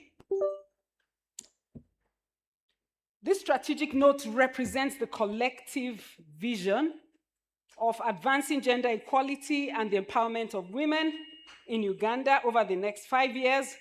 It is ambitious and doable. I would say it is audacious also, and we depend on all partners in the room for the successful implementation of this very important strategic note. Next slide, please. Today, I will walk you through the strategy, and we'll see some key results, some of which have been mentioned by the last panel, and also we'll look at what is changing, what's the new trajectory we anticipate. In the interest of time, please go to the statistics. We've heard much of the statistics. I am not going to go over everything, but I just want to point out that in terms of violence against women, for example, Uganda has one of the highest numbers in terms of experience of violence against women in the sub-region in East Africa. 2 out of 3 women would experience violence in their lifetime. And so that's a huge challenge and calls for empowerment and protection together. And this is one of the elements that informed our approaches. Women's representation has improved, as you heard earlier on. I will not go into the details. You have them on the screen. But just to say, that has not translated into solid progress on all grounds. Overall, the message is that progress is visible, but not yet equitable. And we each have a role to play in advancing that agenda. You also heard Samali talk about early marriage as well as defilement of children. That is a huge problem here in Uganda. This limits, when you look at the early marriage, it's a key driver to inequality as it limits access to education, economic opportunities, and the long-term well-being of women and girls as compared to men and boys. In terms of the data, we recognize the importance of evidence generation in advancing gender equality. However, as you would see on the screen, only about half of gender-related SDG indicators are available, and that gap needs to be covered and addressed. UN Women has been working with the rest of the UN family in supporting the SDG office in addressing these gaps, strengthening gender data systems, working with UBOS is therefore critical for this impact. For short, taken together, the data shows that there's interconnected challenges across board. You see issues around refugees, where a lot of resources are going into 1.9 million. There's the humanitarian development and peace nexus that needs to be strengthened, and this reinforces the need to integrate that nexus in our responses. Next slide, please. Here you see the critical trends. We've talked about the data, but in terms of what we're seeing, for example, the root cause of inequality, disempowerment, is harmful traditional practices, which you heard the panel talk about, which limits women's agency. At the same time, women remain underrepresented. We talked about that. And this tells us that progress on gender equality remains uneven and requires more deliberate systemic effort to shift both norms and access to services. In the second pillar, where we're seeing climate livelihoods, we have very strong models that we have demonstrated in Bugiri and Noya. However, what we see as we work in those communities is that women are still constrained in terms of limited access to land. And Rashida talked about that, the issues that affect land. No, I think it was the lady from BDBD. Yeah. So in terms of formal employment, the heavy burden of unpaid care work, these challenges are further exacerbating the issues and what more, climate shocks, which continues to impact on women's livelihood. On the third pillar, you see that Uganda continues to host a large number of refugees, as the largest number in Africa, and I think it's the third largest in the world. At the same time, we have a shrinking civic space, constrained financial context, a pushback against gender equality, and we see the context where this reinforces the need for more integrated approaches. From all that you've heard, we have seen that we need more integrated approaches that respond to the humanitarian development and peace nexus. Next slide, please. On this slide, perhaps I shouldn't spend much time on this because you've heard from the horse's mouth themselves all the changes that have happened in their communities. But I wanted to emphasize the issue about conviction rates. In terms of the work of the police, UN Women has supported forensic capability of the police, which has assisted in boosting the conviction rates, which is very critical. In terms of violence against women, as well as women, peace and security, we see both participation and systems being put in place to advance the rights of women. In terms of women at community level, as producers and as entrepreneurs, we see the need to continue to empower them given the gap in labor force participation. Next slide, please. Now, what have we learned? Starting from the institutional efficiency, a recurring lesson is that delivery has often been constrained by capacity gaps at all levels. And it behoves us as the UN to continue to provide that support, the system strengthening and support. This points to the need for stronger systems that can respond with greater speed and agility and accountability and consistency. Also, when we look at the issue about coordination, I would mention later about UN Women's triple mandate, one of which is coordination, and that is indeed one of our Achilles' heels in the sense that it has limited or insufficient resourcing, indicating that there needs to be the ability to scale up on this based on the role that the UN Women plays within the UN system and working with member states. Let me leave the rest for now in the interest of time and just say that for more diversified and catalytic resourcing, we want to scale up our work with the private sector in order to tackle the dearth of resources that has been committed to gender equality and the empowerment of women. The title slide on our strategic note is on the next slide. I'm going now onto our triple mandate. The next slide, please. Now, UN Women has a triple mandate, a normative support mandate, a UN system coordination mandate, as well as our operational work on the ground.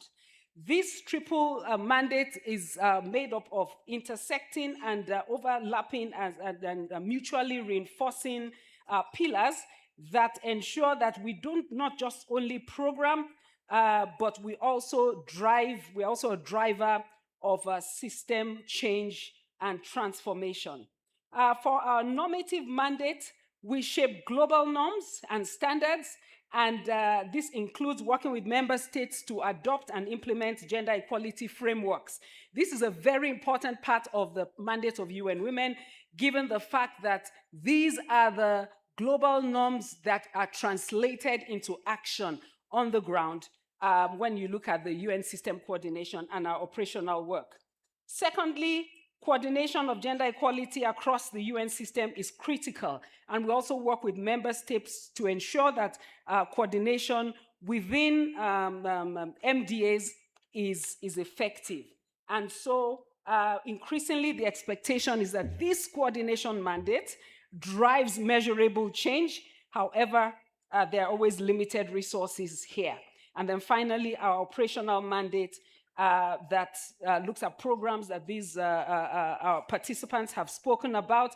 And the strength of this pillar is that it lies in its ability to connect policy, coordination, and drive real impact on the ground. Next slide. That's just a title slide. Okay, now, you have this in your the popular version. Everybody has that popular version of our strategic note on the table. The center spread looks at what we have here. I will not go into reading everything, no, but just to highlight the fact that the core architecture of the strategic note is importantly how we drive transformative change, looking first from the left, which is our systemic outcomes. A part of the text has disappeared up there. That is the systemic outcomes. We're drawing on that from our global strategic plan. And the importance of that is that it helps to reinforce change across board when you look at the three outcomes.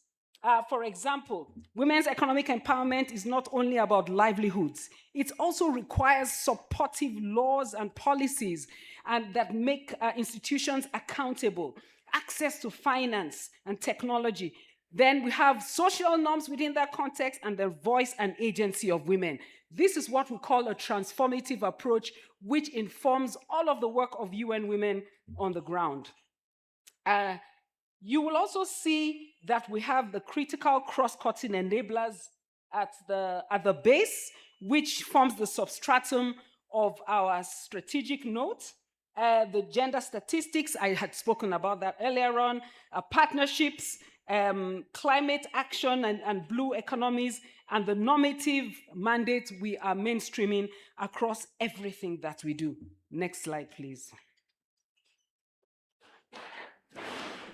Now, here is what we call the integrated approach, part of the shifts that we're bringing about in our programming. As I said earlier on, this integrated approach is what we are seeing as more viable to driving change for women and girls on the ground. It is about how we operationalize the lessons that we have learned and fully integrate that into this model. At the center, you have the systemic outcomes that was on the left of that matrix that was put, the results framework that was shared earlier on. Now, that in itself is the basis of what goes on in the outside, like the ecological model. Now, that inner circle reflects the three dimensions of the global systemic outcomes and the normative work that UN Women is doing and the normative standards and our accountability frameworks that we hold the UN system and member states accountable. Then building on that is our the four thematic areas of UN Women's work, and then also in terms of our triple mandate. So you see an integrated approach here that reinforces the efforts that UN Women plays on the ground. Now, the value of this model is that it lies in all the layers interacting with one another. Progress on one area reinforces progress on others in terms of strong laws, support and better services, and increased agency, which acts as a multiplier effect rather than have isolated programs as has happened in time past. Next slide. We're going to skip this slide because I'm going into the details on the next slide. Okay, here. Now, outcome one. Outcome one looks at structural barriers. It has been said again and again as the root cause of disempowerment, inequality, and discrimination are social norms that, that pervade the lives of our communities. So this outcome focuses on tackling those structural drivers of inequality. This is also one of the outcome areas of the UN Strategic Development Cooperation Framework. This shows that the entire UN is in tandem in seeing how we can invest effectively in tackling discriminatory social norms, laws, and structural barriers that disempower women and girls from accessing opportunities and contributing to economic growth. Building on, you would see that we've used this, how would I call it? This look to show that one reinforces the other. As we move from one, we start from the left, the strengthening of the capacity of national institutions. Building on that, we're looking at effective planning and data systems, evidence generation, which is critical for norms transformation and change. Then we go into opportunities for women's inclusion and resilience, and then the consistency and the coherence across the UN system. Ladies and gentlemen, it is this combination that UN Women has identified that rightly positions us to address the structural barriers that women and girls continue to face in Uganda. The next slide, please. This slide is about the transformative governance. Again, this is fully aligned with the UN Cooperation Framework, and it is looking at supporting the implementation of national action plans and other national laws and policies to strengthen women's participation in decision-making, economic empowerment, driving change on the ground. This is reinforced by building the technical capacity of key actors, whether government, civil society, or other actors, in order to position them for systems change. Yeah. I forgot. My apologies. After each outcome, there's supposed to be a video. Okay, now we've come to the end of outcome one. Please play the video. Their lifetime, 50% of women in Uganda will experience intimate partner violence. Historically, Ugandan women who report violence have faced little support from the police or the legal system in bringing cases against their abusers. Crimes go unreported, and these perpetrators of violence are unpunished. Work is now being done to change these structures from within. The police and the courts are working together to give more women and girls access to justice. Esther experienced long-term violence at the hands of her partner until her dramatic escape was witnessed by an off-duty police officer. Joyce yampasa nnyo emyaka 15 nga yalina emyaka 28. Weeyabanga alwana naawe n'akwambula engoye n'akutuuza ku lubalaza. Oba amatumbi ga budde n'akusibira abweru nga ndi oba ennumizibwa mbuliddenga musaayi munda. Nga n'eriiso lino yalikuba nerizimba. As the Office of the DPP, our mandate is to prosecute criminal cases in the country. All criminal cases. 3/4 of these are cases of violence against women and girls. 3/4 of them. Before this new paradigm, gender-based violence victim cases were treated like any other case. So because there was no special attention to cases of gender-based violence, they were always lost in the system. Now we fast track. We have isolated gender-based violence cases and we fast track them. And as a result, we now convict more. Kati waliwo omusajja yali wa patro bano abapoliisi ababeeramu mu muntu ng'abatambula naye nga bali mu leya.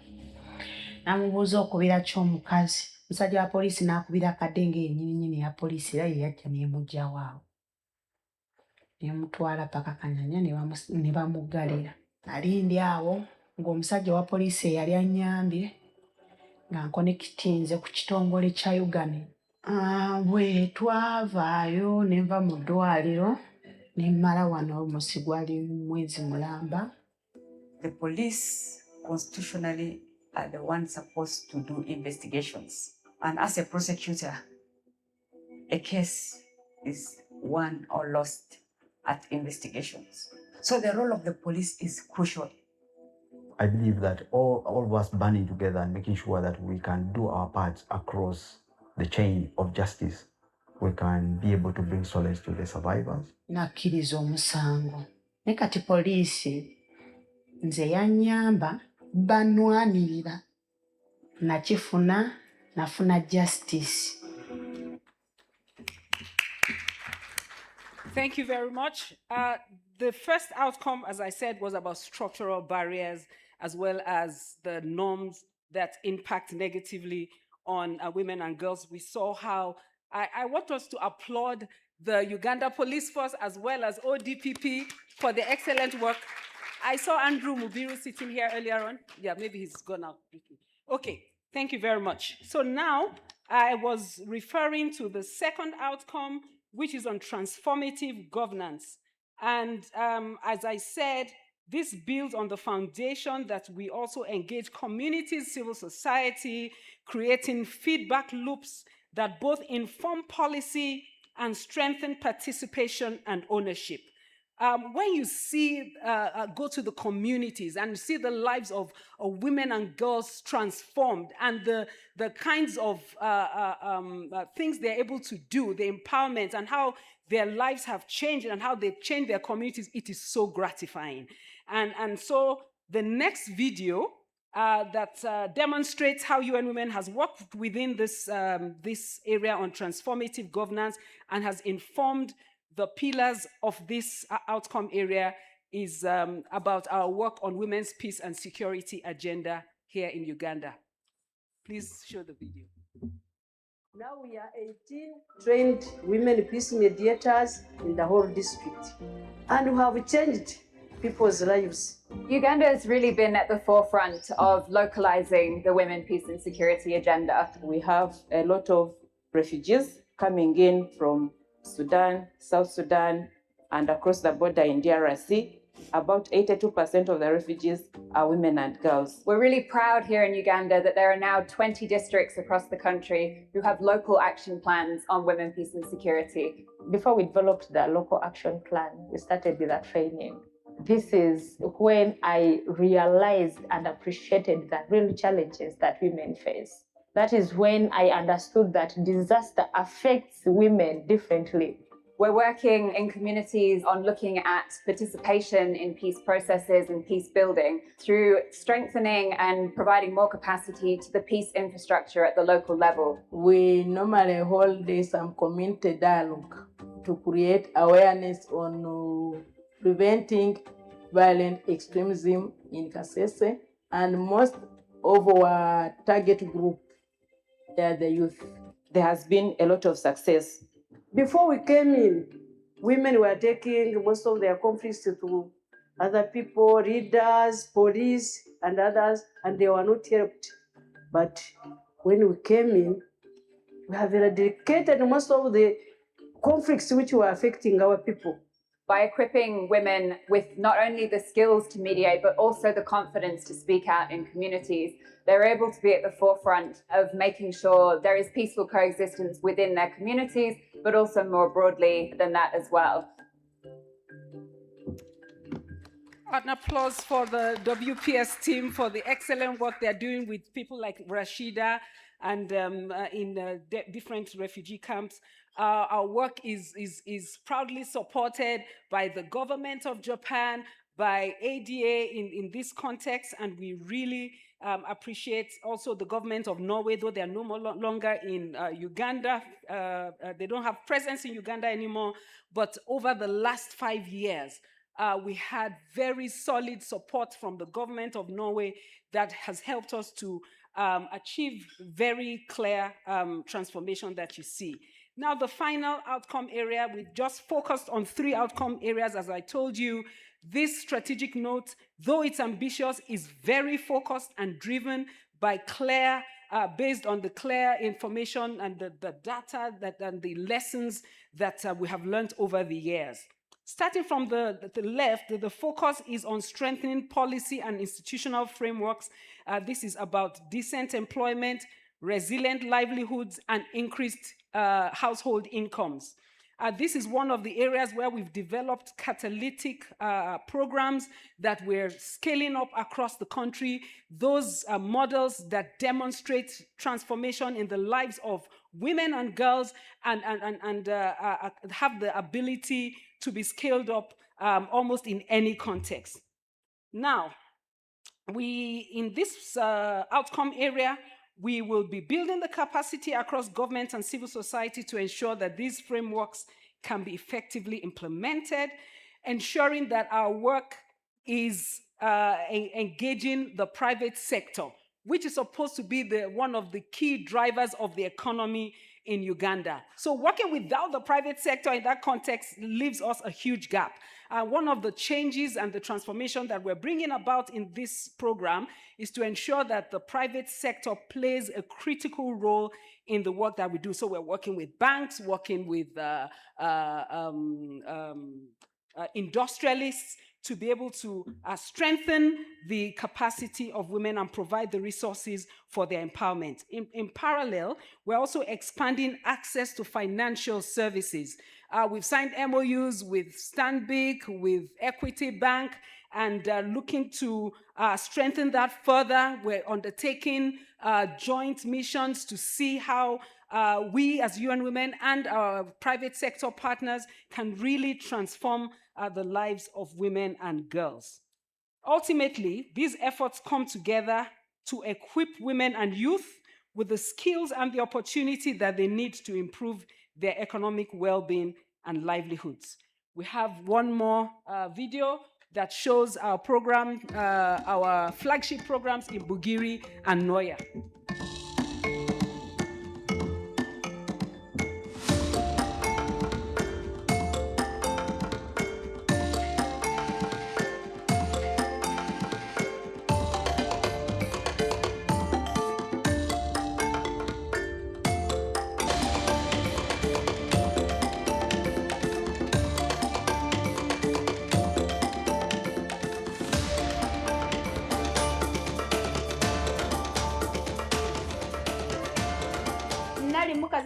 I was the kind of woman who could not afford to take my children to school.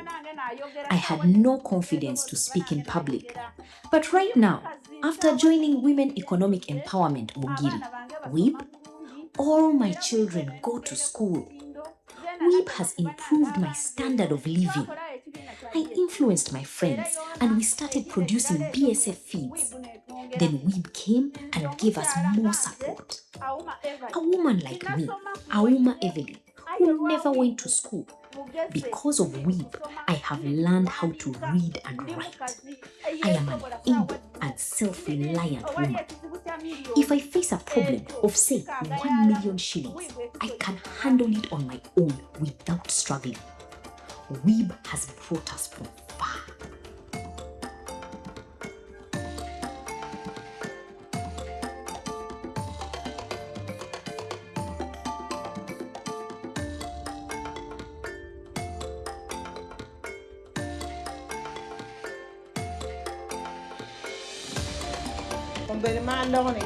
I am so grateful for the support given by UN Women and Delight Uganda. Because of this support, I now have a farm with 8 cows. I am able to get milk directly from them to feed my children and sell the rest for an income. Also, from the farming I do, I earn at least 5 million annually. I save a portion of that money, use some for my children's school fees, and I am better prepared for emergencies like hospital expenses. I sit down with my family. We discuss and decide how much we should invest and save. The women opened their brain. Before, they were doing food, hand to mouth. They would grow orange nuts, soybean, at times the cassava. But when climate smart agriculture came in, they must plant a mango as a cash crop. They plant citrus. They plant guava. Now coffee is coming in. So you find that the women, they're having their income. So UN Women has opened more eyes. Among the issues that the women were addressing was the issues of gender-based violence in their households and other emerging issues.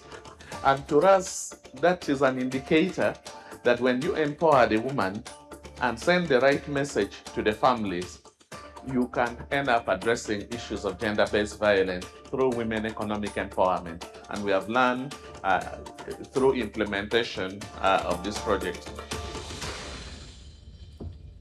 An applause for, where is Anne again? Anne, stand up for recognition in the room.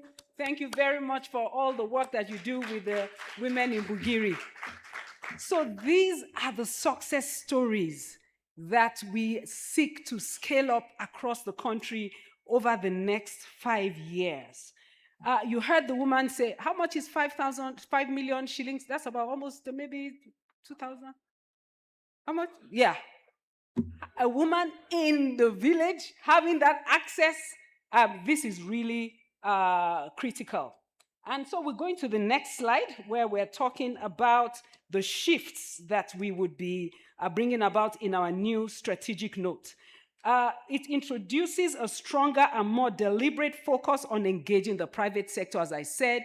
You saw Julian speak. She is the industrialist that works closely with those mango farmers and citrus farmers and produces juice that you see in the shops. Now, beyond that process, we are also looking at elevation of unpaid care work. Madam Angela is here, who's done a lot of work, both with UN Women, CARE International, Oxfam, Rita Chiro, and several other actors in addressing and creating a critical path for the work on the care economy. We are not there yet.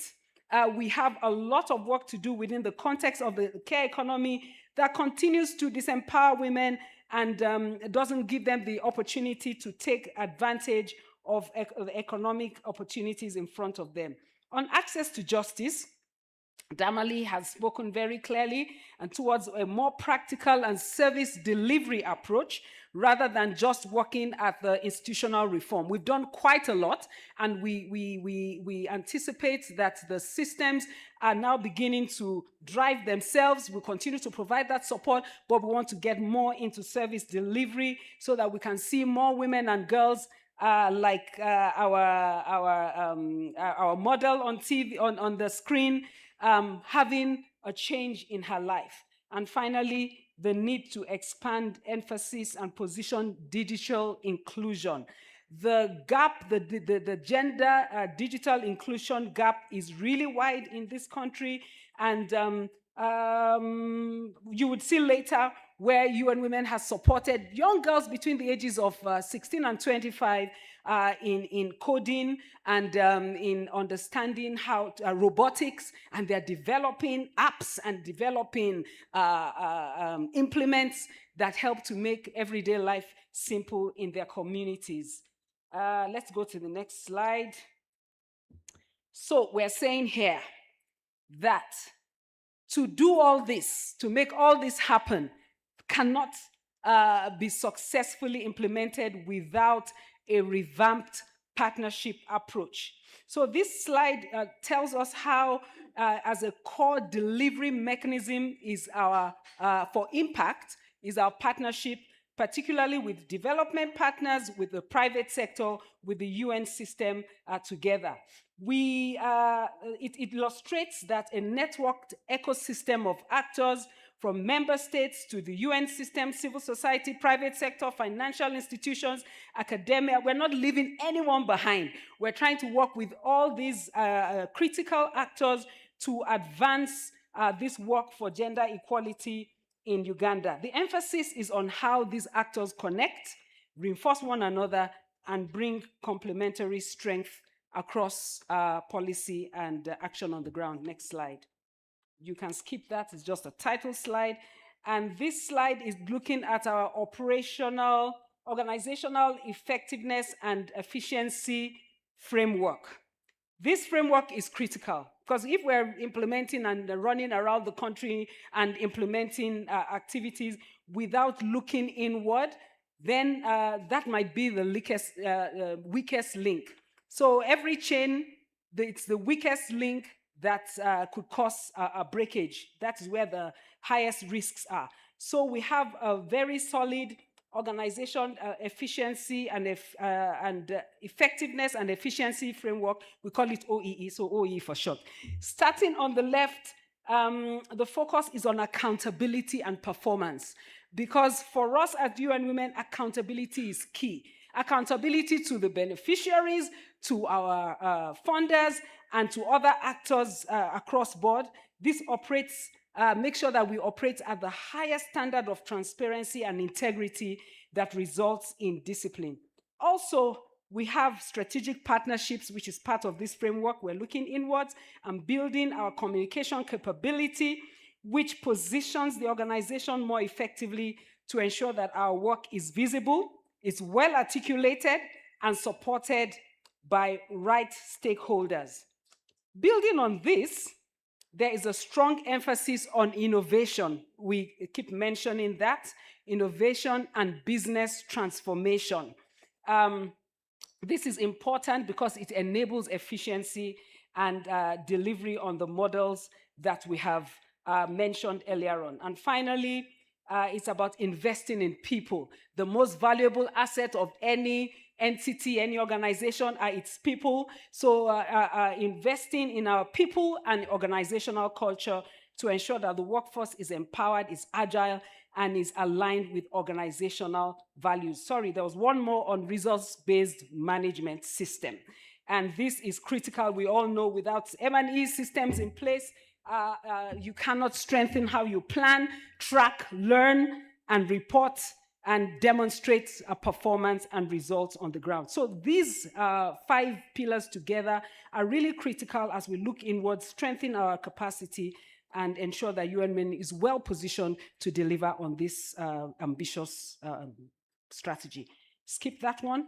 Now, this is the final slide of our strategic note, and it looks at the resources that are required to deliver on this very ambitious strategic note. Both the ambition of the strategic note and the scale of the systems change that we're looking at and the transformation in terms of economic empowerment and other actions is really critical.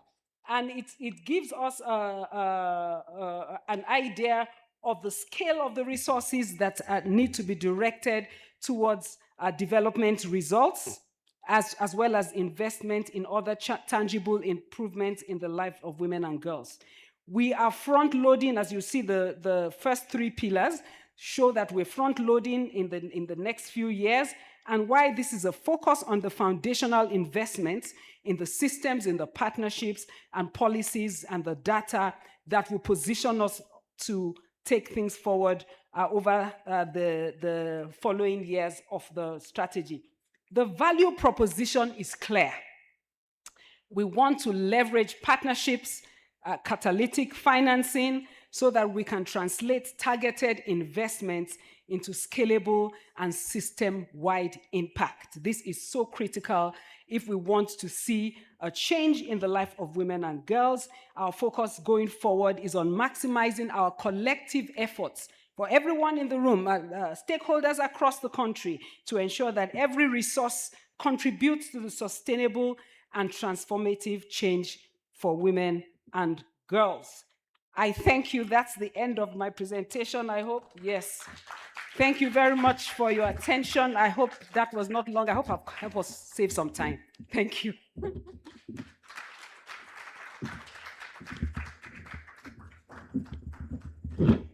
Thank you very much, Adekemi Ndieli, the UN Women Deputy Country Representative. Yes, the requirements or the resources needed are huge, but also the impact and the change that is going to be created is huge. And I always believe in that saying that where there is a will, there is a way. And we expect that we'll be able to be getting those resources to create the kind of change even bigger than what we did see in the videos. We're really short of time, And I would like us to now go straight into our keynote address. But I would like to invite the Permanent Secretary, the Ministry of Gender, Labor and Social Development, to do the honors of inviting our keynote speaker right about now. Let's welcome him and take on the keynote and then do the official unveiling.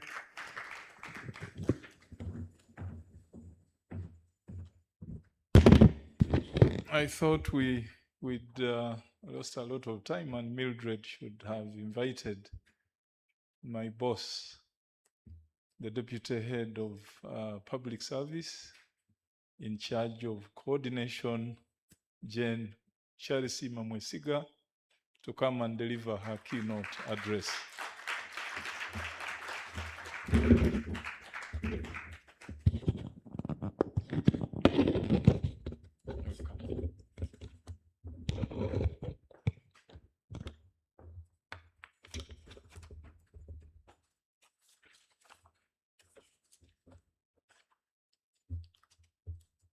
The Permanent Secretary, Ministry of Gender, Labor and Social Development, who is also currently overseeing the functions of the minister. I'm sure you all know that now we don't have a cabinet, and in the absence of cabinet, the permanent secretaries are holding the fort. Excellencies, the ambassadors, UN resident coordinator, the UN Women Country Representative, heads of mission and development partners, heads of UN agencies, representatives of civil society, women-led institutions and organizations, and the private sector. Ladies and gentlemen, a nation does not become transformed simply because policies are written. It becomes transformed when every woman and girl can feel that transformation in her daily life. That's when transformation happens. And these are the voices that we were listening to earlier from the team that was talking about the different experiences that they have had. Ladies and gentlemen, I'm pleased to join you this morning on behalf of the government of Uganda for the launch of the UN Women Uganda Strategic Note 2026-2030. I want to thank the UN Women for convening this important gathering, and I congratulate the country office for developing a strategic framework that speaks directly to Uganda's development priorities and the aspirations of women and girls across the country. While today we are launching a strategic note, we should also be asking a national development question. By 2030, will women and girls in Uganda experience government, development cooperation, and public services differently and better? I think that's the question that we should be asking ourselves. And looking at what has been presented here, if we implement all this in the strategic note, shall we be seeing our women and girls experiencing government, development cooperation, and public services differently and better? So that's the question that we need to ask ourselves. Will a girl be safer walking to school? Will a survivor of violence receive timely protection and justice? Will a woman entrepreneur access finance, markets, and technology? And will a refugee woman participate meaningfully in community decisions? Will women's voices shape public policy, local development, and national transformation? These are the questions that take us to the heart of what I call public value. And for those of you who have listened to me since I was appointed to this position, I have always talked about the issue of public value. For government, public value is created when public action improves citizens' lives in visible, measurable, and sustainable ways. It is created when policies are felt in people's lives, when services reach those who need them most, when institutions are trusted because they deliver fairly, and when development leaves no one behind. This is the lens through which we must view the UN Women Strategic Note.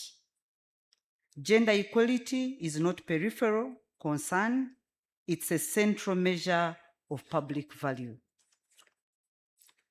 A society cannot claim to be fully productive, secure, resilient, or prosperous if women and girls continue to face barriers to safety, to voice, opportunity, and dignity. The government of Uganda has made gender equality a national development priority.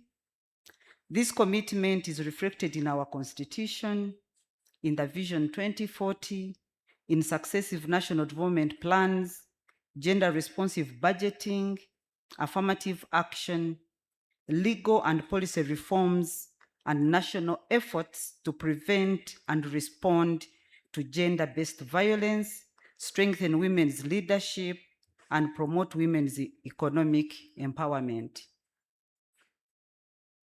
These investments demonstrate that gender equality is not only a social commitment, it is part of Uganda's strategy for transformation. We recognize and appreciate the contribution that UN Women has made over the previous strategic note period, working with government, civil society, women's organizations, communities, development partners, and the wider UN family.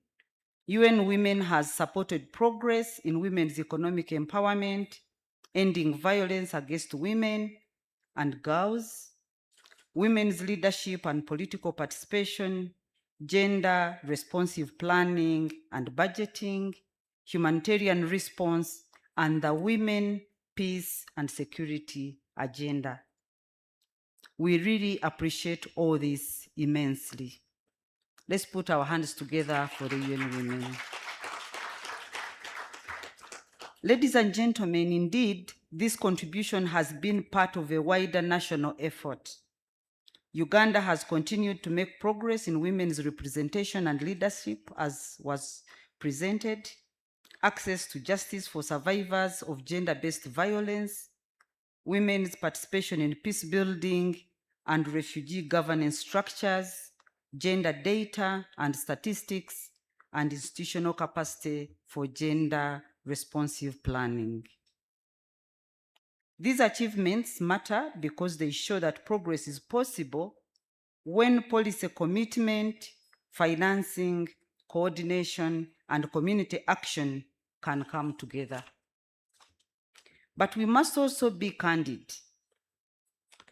The unfinished agenda remains significant. During my recent nationwide visit across the country, it was clear that Uganda's progress has not yet reached every woman and girl. In remote parts of Karamoja, we met girls fleeing early marriage. In health facilities in northern Uganda, we met teenage mothers whose childhoods had been interrupted too soon. And of course, this causes a vicious cycle of poverty. I think most of these girls were coached. You would ask them, you look at a young girl, they look like they are actually like 14 or 15. But when you ask them about their age, they tell you, I'm 21 or I'm 22, 23. They always told that story. But you could see that actually they were below the age they were giving us. We also interacted with the health workers, and they told us they had registered cases where girls had become pregnant at 10. at 10. So these experiences were deeply sobering. They showed that gender equality is not an abstract policy issue, but a daily struggle shaped by poverty, harmful social norms, weak protection systems, and limited opportunities. They also reminded us that much more must be done to break the back of patriarchy, keep girls in school, protect those at risk, support adolescent mothers, and build communities where women and girls are safe, valued, and free to realize their full potential. Many women and girls still experience violence, unequal access to productive assets, unpaid care burdens, limited access to finance and markets, exclusion from decision-making, and the compounding effects of poverty, climate change, displacement, and disability, and these are not isolated social issues. They affect productivity, household incomes, learning outcomes, health, social cohesion, and national resilience.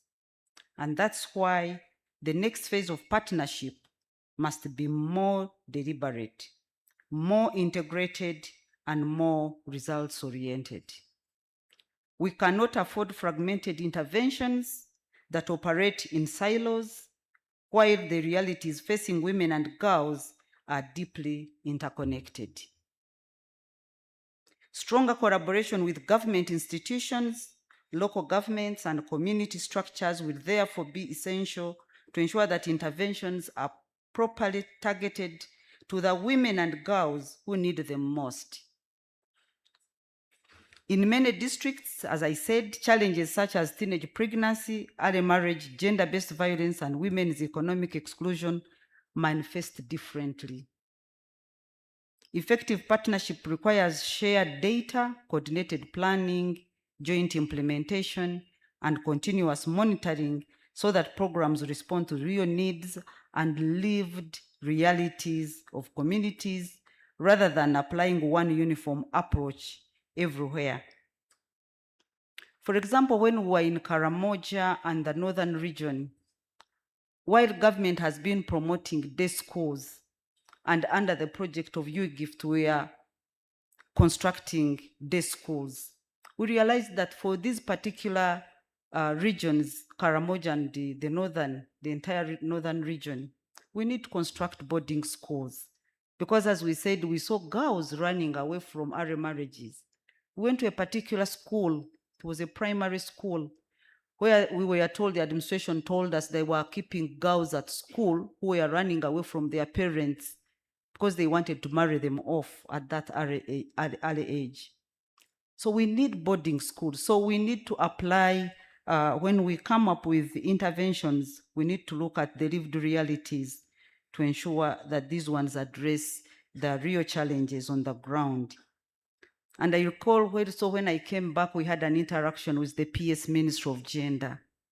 During one of our meetings, I did mention that specifically for this region, we need to ensure that the issue of mindset, that pillar under the PDM, needs to be activated to ensure that we address them. Because these people, even when we give them money for PDM, they don't know how to use those resources to transform their lives.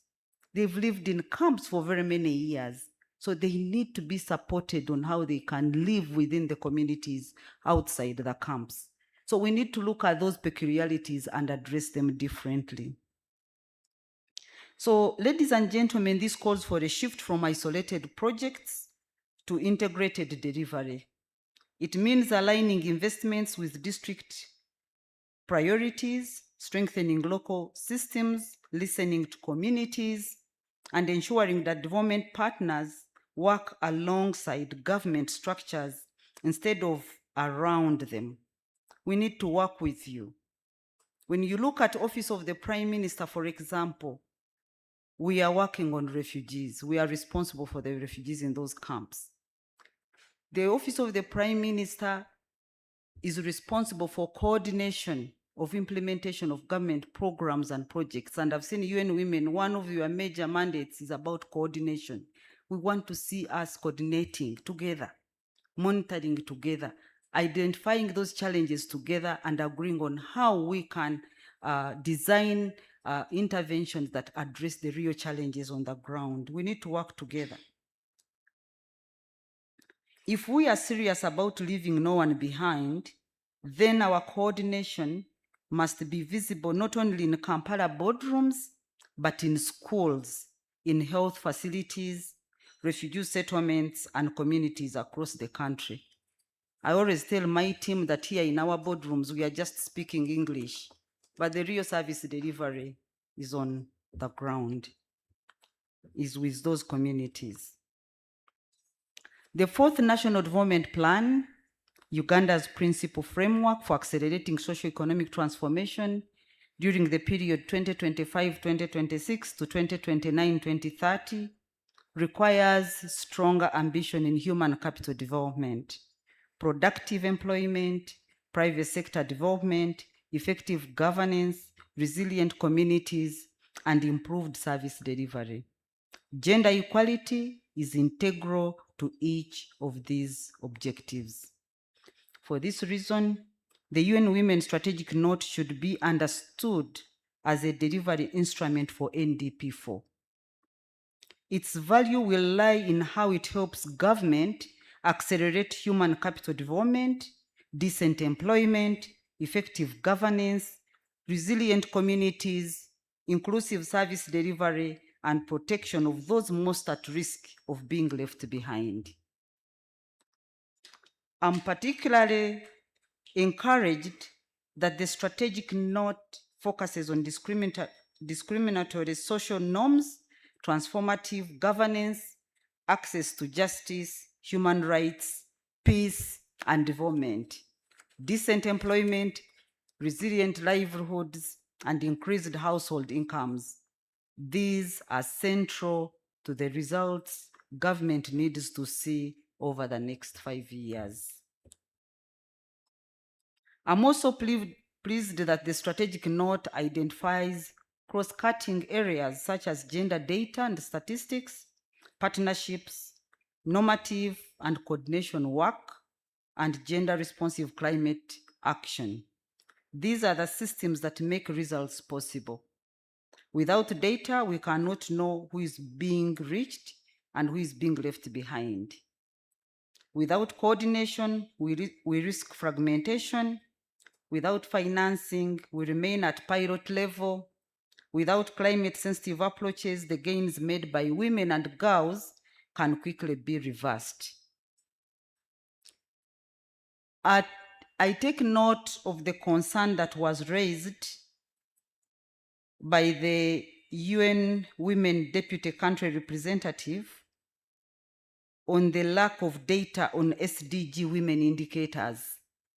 And the Office of the Prime Minister is hosting, we have actually the SDG Secretariat, and one of the officers is here, Onesimus. So we need to take note of this. We have an SDG Secretariat housed under the Office of the Prime Minister. So we need to take this up with the UN Women and see how we can ensure that we get all the data that is required. Because if we don't have the data, how do we measure our success? As we launch this strategic note, I therefore call upon UN Women, development partners, government institutions, civil society, and the private sector to commit ourselves to 5 priorities that must define the next phase of action. First, we need stronger alignment with national and local government systems so that interventions reinforce national priorities and strengthen institutional capacity for long-term sustainability. 2, integrated programming that responds to the realities of women's lives, recognizing that poverty, violence, education, health, climate vulnerability, and economic exclusion are interconnected challenges requiring coordinated solutions. So we need to strengthen our coordination. Third, measurable improvements in the lives of women and girls with greater focus on outcomes, on impact, and service delivery at community level. Fourth, stronger evidence, learning and accountability. Development partners must contribute to country systems through credible data, shared learning, joint monitoring, and transparent reporting. So we need to know what is the gap that we want to address? What is government of Uganda contributing to? What are the UN Women and other agencies contributing to? So that the indicators are very clear and we are able at the end of the day to measure and tell what we have contributed. We should be able to see the difference between success and failure and say, yes, here we have succeeded. Fifth, predictable and catalytic financing that moves successful interventions beyond pilot phase and supports scaled, sustainable national impact. Ambition must be matched with investment. From the perspective of the Office of the Prime Minister and the wider public service, gender equality is also a performance issue. Public institutions perform better when they understand the differentiated needs of citizens and design services accordingly. A health system that responds to the needs of women and girls creates public value. A justice system that protects survivors creates public value. An education system that keeps girls learning creates public value. An agriculture system that supports women farmers creates public value. A local government system that listens to women's voices creates public value. So this is why gender responsive planning and budgeting must continue to be strengthened across government. It is also why coordination is critical. The outcomes we see cannot be delivered by one ministry, one agency, one partner. They require government, the United Nations system, development partners, civil society, cultural and religious leaders, the private sector, and communities to work in a coherent manner. The public service must therefore treat gender equality not as a compliance requirement, Ministry of Gender. This is not a compliance requirement, but as a core part of how we plan, how we budget, how we implement, monitor, and account for results. This is how policy becomes public value. This is where UN Women's role becomes particularly important. UN Women brings a strong normative mandate, technical expertise, and convening power. Government values partnership with UN Women that is practical, strategic, and accountable. We look to UN Women to continue supporting the translation of global and regional commitments into national implementation. We also encourage UN Women to continue working very closely with the UN Resident Coordinator and the wider UN country team so that gender equality is not confined to one entity or one program. It must be mainstreamed across the entire UN Sustainable Development Cooperation Framework, which we signed with the UN team, and across the sectors that matter for Uganda's transformation. Ladies and gentlemen, on behalf of the government of Uganda, I congratulate UN Women on this important milestone. I reaffirm government's commitment to working with UN Women, the United Nations system, development partners, civil society, the private sector, and communities to advance gender equality. Let me end, ladies and gentlemen, by reiterating that the true measure of this strategic note will not be the quality of its language, but the quality of change it produces. Because ultimately, public value is created when no woman is invisible, no girl is left behind, and no community is excluded from opportunity, dignity, and hope.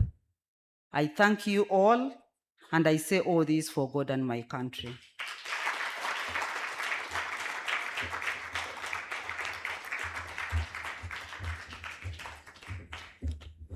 A bigger round of applause to our keynote speaker.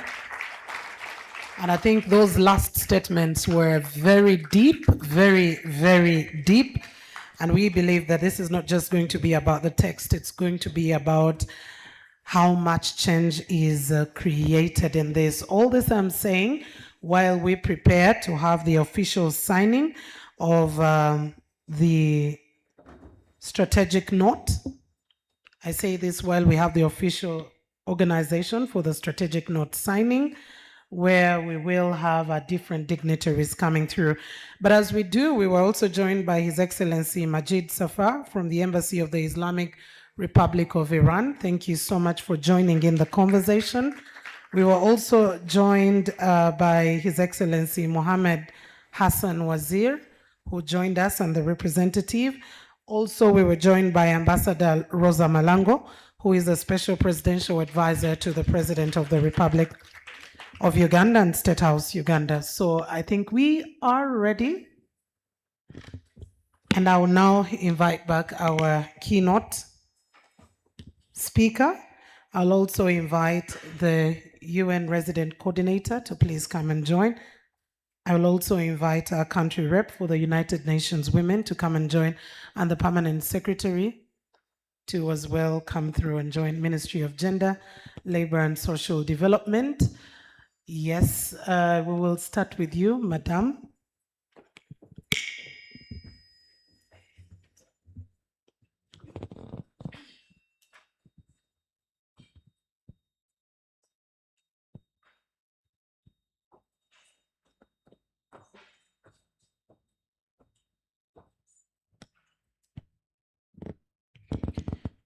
We officially now put pen to paper, we would say, to the strategic note 2026-2030.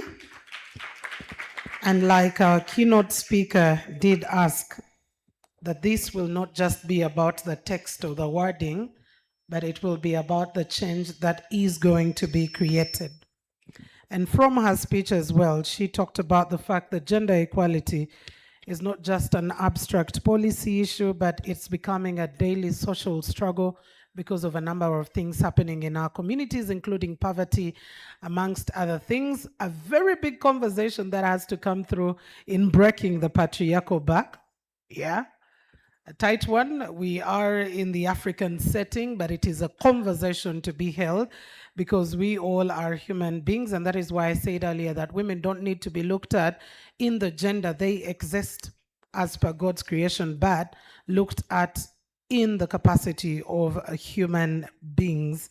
And so data for information and decision making is very, very important, because then you're able to track progress, you're able to know what you are going to be targeting, and as well as continuously strengthening gender responsive planning and budgeting. And I know for Uganda's case, that is a very key aspect to pay attention to. Now, because of time, let's first have this particular picture. Because of time, the other heads of the diplomatic corps, ambassadors, heads of other agencies will be availed this particular note here for signing at a later stage. Yeah, every time Mr. Zulu is taking pictures, we have to strategically align him because he's not as closer to the ground as many of us. We have to strategically align him. So after this, I will now also invite, before they leave, I will invite government and ambassadors. Please do not leave. Please stay as is. Allow me invite from the government of Uganda, representatives, as well as the diplomatic corps, to please come and join this group photo. The heads of the diplomatic corps, together with the representatives from the government of Uganda, that's the ministries, departments, and agencies that are available. So all our ambassadors and representatives, I will invite you.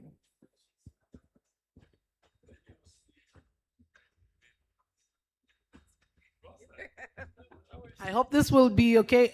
For the paparazzi team, can we have some others just down? Yes. We can be able to have some of the other people down, so you are not in the crop zone. So anyone beyond me will be in the crop zone. Okay, okay. And so after this particular one of the government of Uganda and representatives together with the diplomatic corps, we also have Miss Tourism members here, the beauties. I will also now let the signing parties stay, and then I will invite, this will be the very last one, the different civil society organizations and private sector to join in this one. So after this picture, allow me keep the permanent secretary, the RC, together with our keynote address.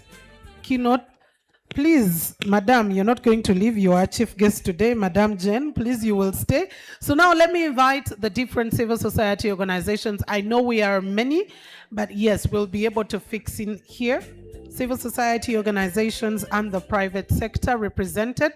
And after this, we're going to have just one more panel conversation, briefly, a minute each, and then we will be closing it off with our remarks. So let's have some others at the top here. Yeah, let's have some others come through at the top.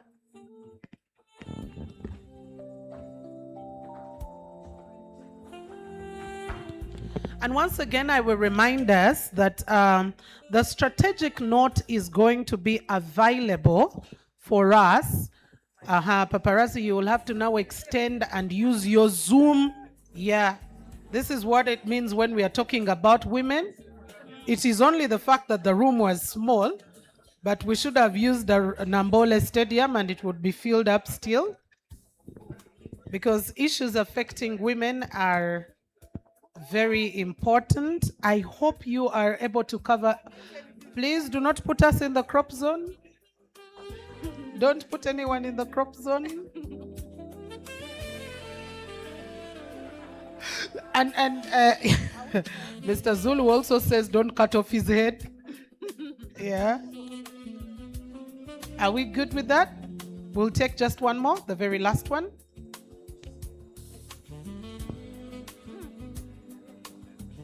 All right, thank you. We'll probably have to take another group picture after, outside, where we have as much space as possible.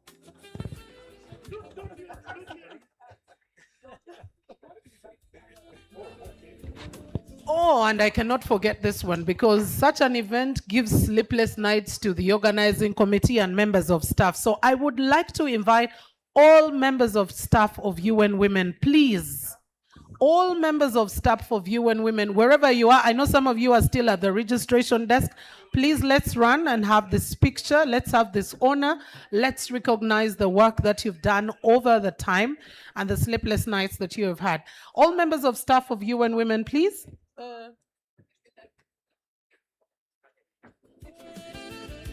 Just a minute. We need to take this picture. Please push forward a little bit. Yes. You make sure you're not in the crop zone. We still have others, yes.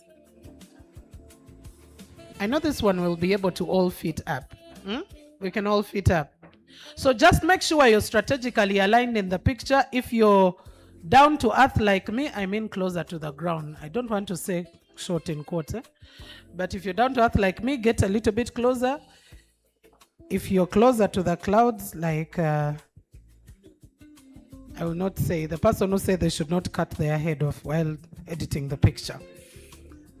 Okay, yeah. If you're very closer to the clouds like the UNRC, you know, you stand a little bit at the back. Okay, we want to say, did anyone remain, members of staff, did anyone remain right there? Yeah, now let's take the last picture, because the one who was taking the pictures had to be in the picture before. Huh? Let's have him back. Yeah, we're leaving no one behind. Yeah, just like the Sustainable Development Goals. Okay, thank you so much, Tim. Thank you for the sleepless nights, and thank you for making sure that we organize this, and for the work that has been done for the strategic note that we just concluded, and work that's yet to be done for this next one. Now, this particular one will also be available for us. We're going to put it strategically outside so that before you leave, before you go for lunch, to our heads of the diplomatic corps, we couldn't have everyone because it's a big representation. We couldn't have everyone come to sign because of time, but we will have every one of us sign. We're going for our very last conversation, and I trust Adikemi to be able to pull off this. I've seen her pull off panels in 15 minutes.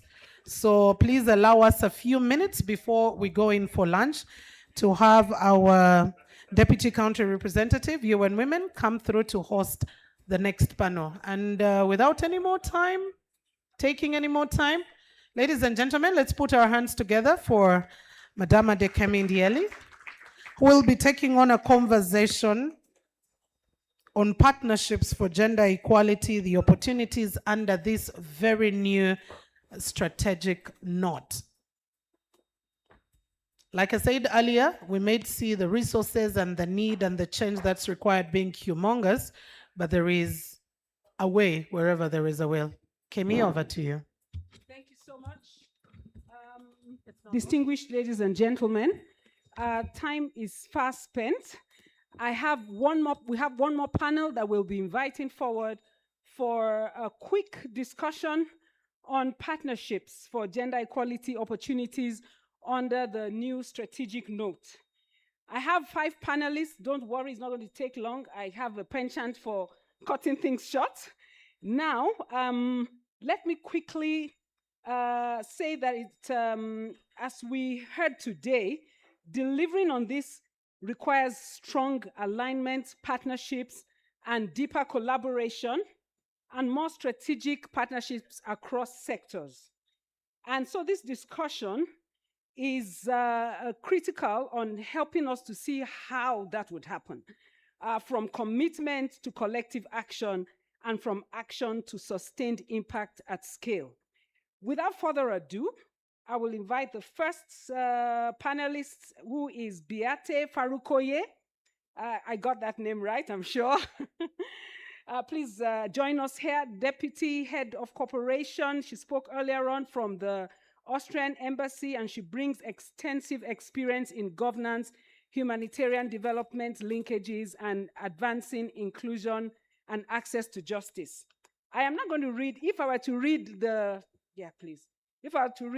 bios of everyone, we'll be here until tomorrow. So I have just cut it into one short paragraph. Next, I'll be inviting Husna Natukunda, who is the Director, Human Resource and Results at the Private Sector Foundation of Uganda. Husna, are you there?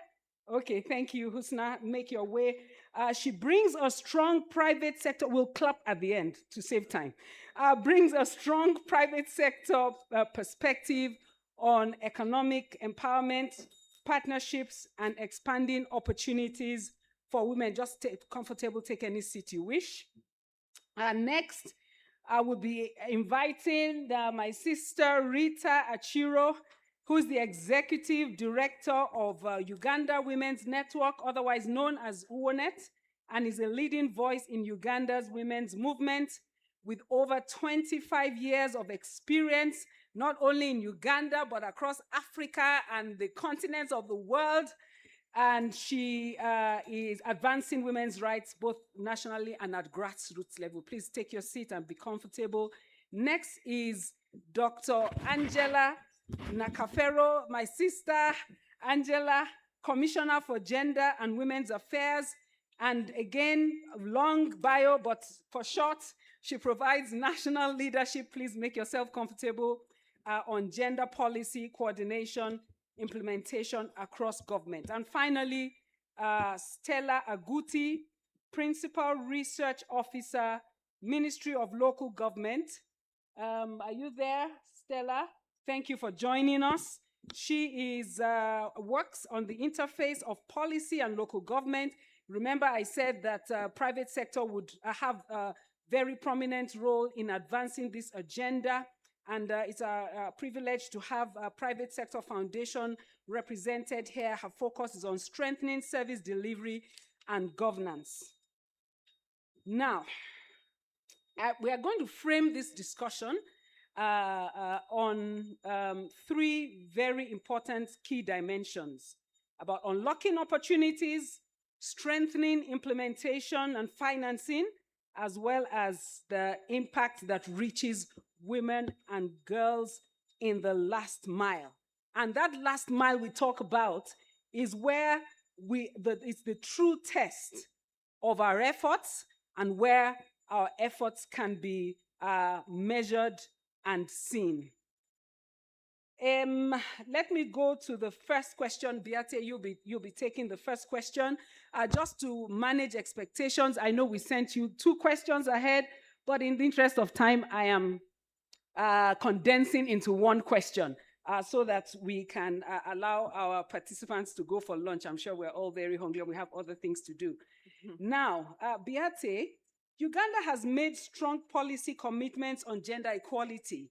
However, gaps remain in translating these into sustained results. Where do you see the greatest opportunity to accelerate progress for gender equality? And how, or what can we do, government, civil society, UN and other actors, what can we do that actors do not continue to see gender equality as an issue of social spending, but as a core to Uganda's development and a trigger for economic growth? That's a lot to take in, but I know that you can handle that. Over to you, Beate. Thank you very much. Kemi. Yeah, it's a big question, and I think we have touched on many of the big issues already today. But let me see. I think what we need to do is to make sure that our interventions are aligned, they are targeted, we focus on data so that we ensure effectiveness, value for money, that we continue being innovative, and that we show, in terms of the development partners' perspective, the demonstration of results is one of the key areas, obviously, that we are in line with what we want to achieve, what we set out to achieve, but also that really demonstrate the effect. Today, I was really appreciating on the outcome 1, you very much, like Austria has been supporting access to justice so much, also through UN Women, and I was really appreciating all the different aspects, but also the comment that you made that we have done system strengthening, and at some point this needs to be taken over and it needs to demonstrate the results. And I think that's what development partners also want to see, that yes, our efforts are really translating into change, and that this change is taken up by national systems and priorities as we support them.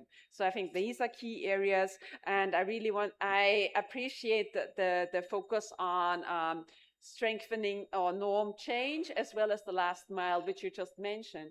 And I think there, innovation is really key, that we do not continue repeating what we have been doing for the past 30 years on demonstrating or on transforming gender equality, but we really see through data, through what has been doing, what are best practices, what can be done differently, but we still continue to make progress, and even maybe further progress. So I think these are the main areas I would see. Yeah, I'm trying to be brief also, so thank you very much. Thank you so much, Beate. That's very important. You focused on data, innovation, and results generation. These are also part of some of the innovation and some of the changes that we hope to see over the next 5 years with our work.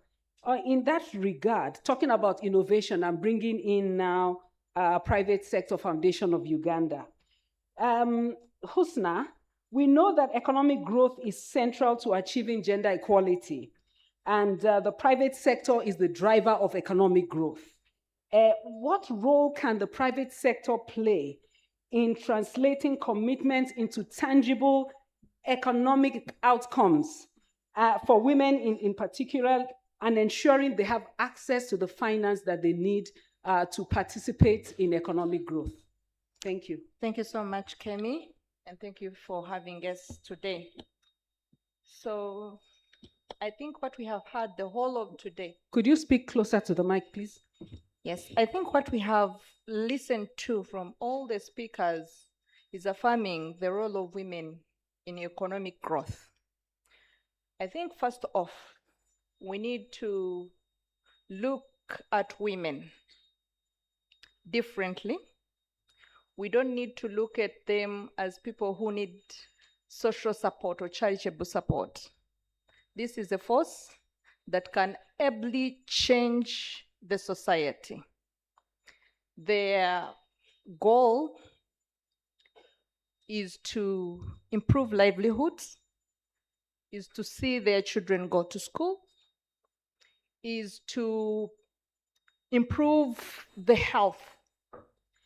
However, when you look at economic opportunities everywhere, somehow they are segmented to favor the other gender. And that is how it has been historically. So we need to change the way we segment, the way we look at financing. We need to look at the needs of women. What do they need? What can they afford? Because the credit-heavy lending, where you need a lot of collateral, is not working for women. Women are working in groups. They're working in associations. They're using digital transactions. And that is all data that you can use to try to understand their history. But this we are not looking at. And it can help heavily because the land titles, they don't have them. And that is what we are trying to say today. Look at other ways how we can innovatively change the way women can access. We also need to train our staffs. I am very happy that we have finance, we have banks in the room. You need to hire staff that are very innovative, segment the needs of women. Women are not just women. Women, we have refugee women. We have women who are SME women, agriculturalists. Their needs are all different, and we need to target their needs and ensure that they can be able to get, for example, an agriculturalist, when you lend them money and you want them to pay, this is a woman you've just given 4 million, and is going to her income is going to be based on the seasons. Why don't we be innovative about that? Why don't we think about the repayment plan, the schedules? So this is what we are trying to say. Inevitably, you need women. An idle woman is a dangerous woman in society. An idle woman is going to break a home. An idle woman is going to spoil children. I have lived this, I have seen it. You need to get women doing business, because when they do business, communities grow. I don't know whether I have really made. Thank you very much, Husna, for that. Please, let's give a round of applause. I didn't give you a round of applause. Thank you very much. And since I have this opportunity, I want to advocate for refugees. We work in refugee hosting communities on the GROW program. I know that the conditionalities that have been put on the financial resources for refugees are out of reach of those refugees. It is important that we begin to work with VSLAs and groups that act as a safety net, and so that this can reach the hands of women. So I want to use that as an advocacy point there. But you rightfully said that women are not just, they're not a homogeneous group, and women are not just recipients of support.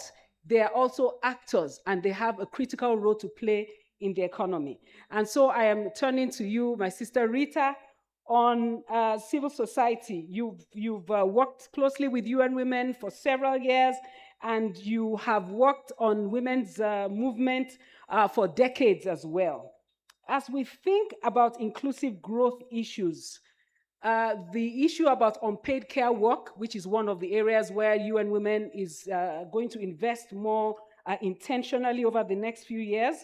How can we shift the narrative on unpaid care work, on the care economy, from a social issue to more centrally as an economic one, where we have economic actors and government, civil society, taking and playing a role in shifting the needle on the care economy? And how can we bridge the gap on national commitments in this area? Over to you, Rita. Thank you, Kemi, and good afternoon, everyone.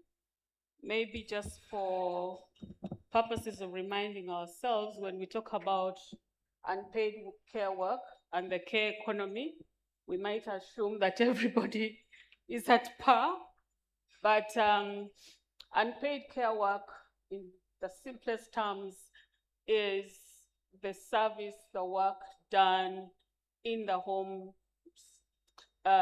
in the communities, offering services, and as basic as sweeping your compound, washing your clothes, cooking food, looking after patients, and all that. And statistics from ILO, including from other UN agencies, show that unpaid care work contributes to GDP between 10% to 39%.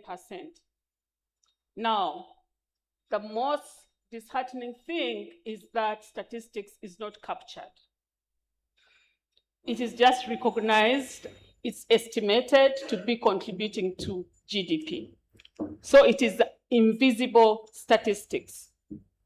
The other thing about unpaid care work is also mainly done by women and girls, 3 times more than men and boys.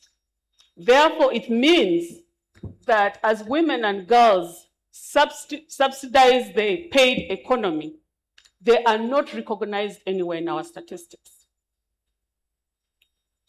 Simple example, imagine you have a patient at home.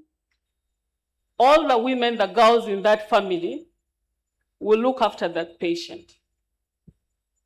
The difference between unpaid care work and paid care is the check. The other one gets a check, the other one gets nothing. So a nurse in the hospital will be paid, is a public servant, permanent and pensionable. A mother, an aunt, a sister, a grandmother who looks after a patient for years, including those bedridden, gets nothing.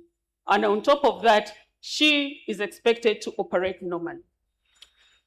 As basic as that. Now, going back to what Kemi has asked me about, what can be done? As Uganda Women's Network, as Kemi said, we started working around unpaid care work about 12 years ago. And it's quite a new concept for many people, but also misconstrued, that we are advocating for women to now leave their traditional roles. We are rebelling. Women are meant to cook. Women are meant to stay at home. Women are meant to, cater for patients. We are trying to change that narrative. And that is what we should scale up. Transforming the harmful cultural norms that confine women and girls in the domestic sphere. That is a major issue. And probably we can even link that to what you asked about GROW, because it's one of the key pillars under GROW, the mindset change. That we should be able to scale that up. The other is advancing the care agenda into policy. We are now working with UBOS. UBOS is really picking this up with UN Women, and now, they're recognizing the time use survey and all that. Why are we doing that? Without data and without giving evidence, the economists cannot recognize this labor. So providing evidence is crucial. Inclusion of women's work into especially recognizing the time poverty and ensuring that investment is made in this area. The other is, of course, ensuring that we reframe unpaid care work as an economic and development issue.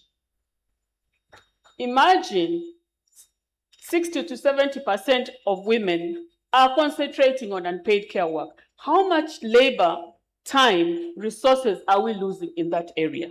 Yesterday, in this same room, I was with the commissioner on the same subject.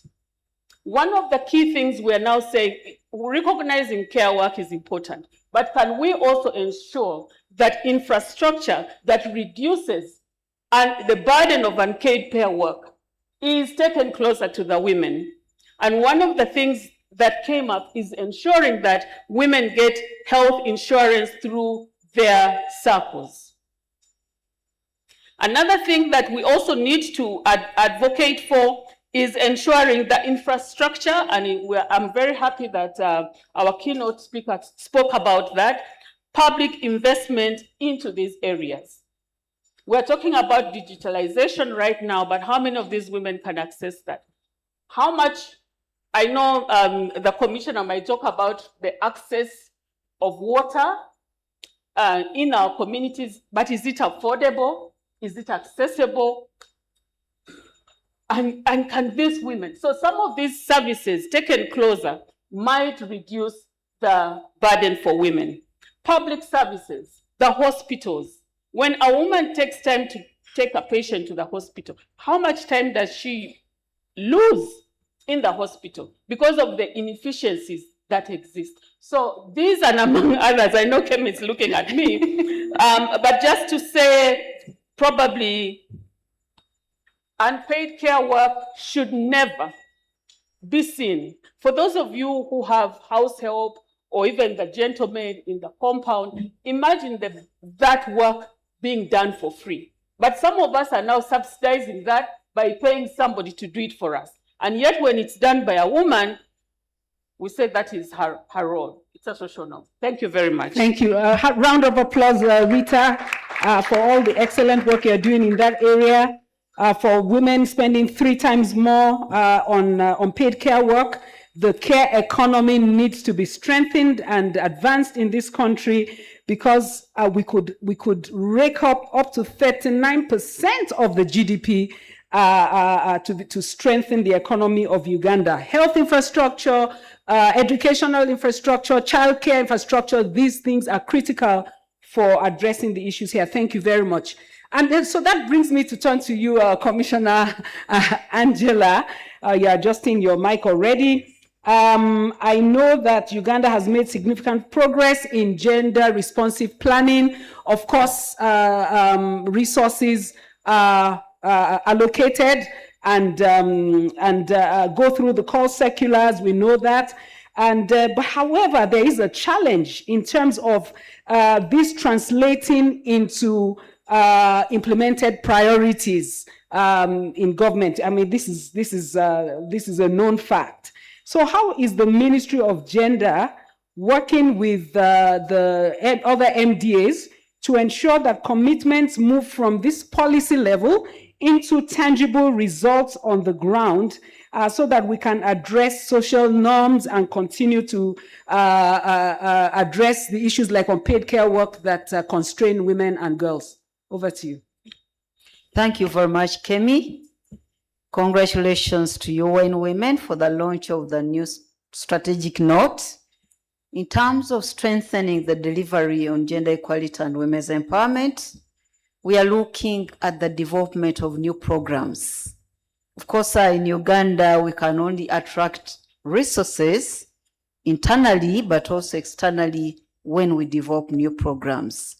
This year, Kemi, we launched 3 new programs.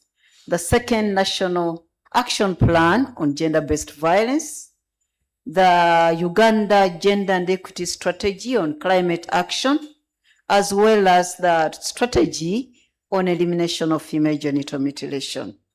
Through these programs, we are tapping into government resources, but also working closely with all our development partners. We are looking at developing a national strategy on women economic empowerment, which will also take into account issues of unpaid care and support work. So we are looking at all the stakeholders to support us in terms of the implementation of these programs. Secondly, we are strengthening the institutional mechanism for collaboration and partnerships across government ministries and agencies. We are learning from one of the best countries globally in terms of delivering gender equality and empowerment of women, and this is Norway. So we've strengthened the Gender Technical Working Group, bringing together all government agencies and entities and some of our development partners in terms of guiding each and every ministry on mainstreaming gender in their respective plans and policies. This is working well. We've so far worked with the Ministry of Energy, and there's quite a lot of lessons we are learning. We've worked with the Ministry of Agriculture. We are working with the Ministry of Veterans and Defense Affairs, Ministry of Education and Sports, and this Ministry of Health, and this is the approach that we are going to strengthen as we implement the 4th National Development Plan. It is helping us to reach out to even areas that were earlier on neglected in terms of mainstreaming gender and women's empowerment. A lot of work has been presented on data and evidence. As Minister of Gender with UN Women and Uganda Bureau of Statistics, we revised the national priority gender equality indicators across all government entities. We are disseminating them to ensure that as ministries are reporting, as ministries are planning, they're taking into account these national gender equality indicators. Right now, we are working on the National Gender Research Agenda. Of course, learning from the government of Norway, which has already done a lot of work around this area. The importance of this National Gender Research Agenda will be to generate a board of evidence and knowledge on areas where gender equality is really wanting. One of the areas so far identified is the issue of social norm change. And this is going to be a priority under the National Gender Research Agenda. A lot has been said about partnerships. As Minister of Gender, our work is really to coordinate. So we bring on board all stakeholders. We've worked closely with the UN agencies. Many of them are represented in the room. We are working closely with the development partners. We are working with civil society organizations, especially the women's organization. We have institutional mechanisms to coordinate with the traditional and religious leaders. And of course, all of these sectors and partners are contributing to our work. So my work as the commissioner is strengthen how we collaborate and coordinate. I would want to talk about the issue of, you talked about the compliance.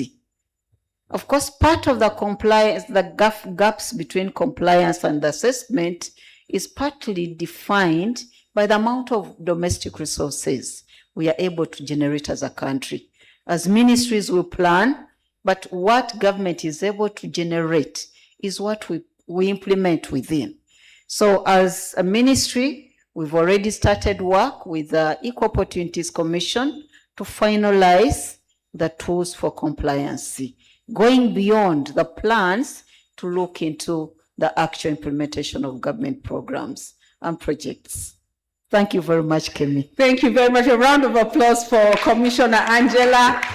We work very closely with the Ministry of Gender is our closest ally in government, and she's taking the leadership in terms of the technical capacity. So we work very closely together with you. And everything you've said sounds like UN Women's program. It sounds like our strategy. So we're working in very close tandem with the Ministry of Gender, and this is really quite important.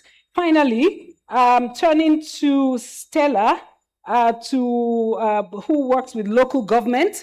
from global to local, and all that effort that needs to be in place. Local government is at the front line of service delivery, and we know that very much. What more needs to be done? What more needs to happen? The keynote speaker mentioned PDM, that has mindset change, which is social norms transformation in our language.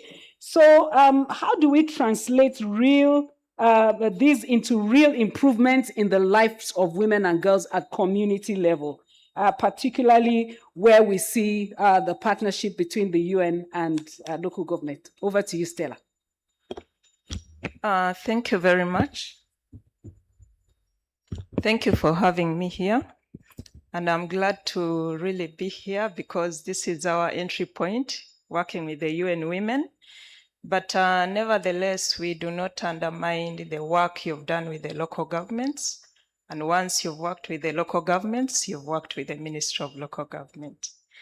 Back to the question that you put across, I must say that the way local governments work, they work in tandem with the political structure, technical complementing the political and vice versa. And in realizing issues of women and children, of course, this takes the form of the planning and budgeting process that are undertaken by the local governments. But right now, as we all know, with the recently concluded elections, we are experiencing over 80% turnover of the political leadership at the local government's level. And to the ministry, all the investment that was done in terms of, say, capacity building for the past 5 years is all no more. We are back to the drawing board. And right now, as I speak, we are at the climax of preparing for the next capacity and skilling of the newly elected leaders. And why we put emphasis on this structure, it's because they are critical in planning and budgeting, and of course, also enforcing accountability and monitoring. In terms of looking at issues concerning women and children, and of course, looking also at our legal structure that is really gender sensitive. We know that at representation level, women have really been taken into consideration, and so are the youth. But we appreciate the fact that when it comes to actual service delivery, they may not be as involved as would be expecting, as the community would expect. But through capacity building, we try to emphasize on the aspect of accountability. They should be able to account, and so should the community be able to demand for accountability from the leaders that they entrusted to represent them in their respective positions. As regards to the partnerships, we are glad to be here with the UN Women today. And we want to say that because what we do at the start is not sufficient, throughout the 5 years, we quite experience a lot of challenges with these structures, and would really call on the UN Women to come in and continue supporting us in capacity building, but in those areas that we may be able to dialogue and agree on, especially say in terms of digital transformation. A lot has been talked about the economic involvement of women and girls, and looking at PDM that has been talked about on a larger scale in this room today. PDM is not selective. PDM is cutting across the youth, the women, the elderly, the persons with disability. So would like UN to come in probably and support the ministry, especially on the information system so that we are able to track on how much women and girls have been involved in participating in such economic interventions. Thank you. Much a round of applause. Thank you. I want to correct you. PDM is selective. There is how much percent for women? 30%. Thank you. So that's selective. So that's affirmative action on PDM. So just very quickly from your mic, Stella, coming this way, one parting shot on what is one concrete commitment in one sentence, because in the interest of time, one concrete commitment that your institution or your sector will make to advance gender equality, particularly under the strategic note. You've mentioned it somehow, but this is for everybody. One sentence. One commitment that we can make as a ministry, because at the local level, our structures also have exercise the legislative function, is that we shall encourage them to identify those issues affecting women and girls to be prioritized as legislative areas, because in some of them, we've already addressed them, like in GBV, we have ordinances and bylaws addressing issues of GBV, and education with emphasis on girls. So those are the areas that we shall continue strengthening as a ministry. Thank you. Thank you very much, Stella. Husna, one sentence, please. It's very good you said one sentence. Women are not high risk. Women, it is a market potential. Women can change the way we do this business. It is not going to be done by the private sector alone. It's going to be done by every one of us in this room. We have to work together as we struggle towards elevating their potential. Thank you so much. Thank you very much, Husna. Business unusual. Over to you, Commissioner. The UN Women Strategic Note has so many areas of convergence with the work of Ministry of Gender, Labour, Social Development. What I can commit today is to ensure that we strengthen our collaboration so that we are able to consolidate our gains, but also tackle new areas where there are still wide gender inequalities. Thank you very much. Thank you, Commissioner. Rita, please. Kemi, that's a tricky question to me. UN Women is us, and we are UN Women. Therefore, the strategic note is going to be on our heads. We're going to carry it as a basket, but broadly cutting across the areas, we are going to traverse the communities to transform the negative social norms, involve men and boys more into our work. Thank you, Rita. And we consulted with the women's movement a few weeks ago, and we're taking that forward together with you all. And finally, Beate. Thank you, Kemi. Mine is, I'll take the liberty to speak on behalf of the relevant partners, even though I'm talking about our own priorities. But I guess it's about continued partnership, not just with UN Women, with the government of Uganda, especially with civil society, to ensure that every one of us does our part to promote women and girls, including private sector, for example. It's important that all of us work together so that we actually change societies and change lives. Thank you very much. Thank you, ladies and gentlemen. The challenge before us is to move from commitment to resourcing and sustained action. Thank you very much. Much appreciation to the panel. You might exit the stage. Thank you. We would love to get a standing panel picture, please, Stella. Just one group picture for the panel standing.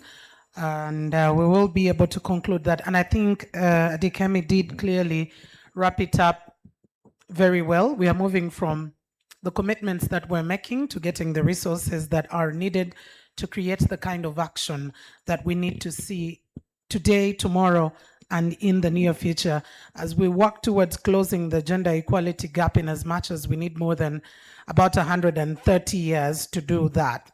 Now, ladies and gentlemen, I know whoever speaks on this mic between now and the next few minutes stands between us and lunch. And we know we've been seated for a very long time. We need to stand up and stretch at a later stage. So in the next less than 10 minutes, we will be closing the program. And with that, I would like now to invite for a solidarity message, Mr. Fan, who is from the Chinese Embassy in Uganda. Mr. Fan, wherever you are, let's give him a round of applause.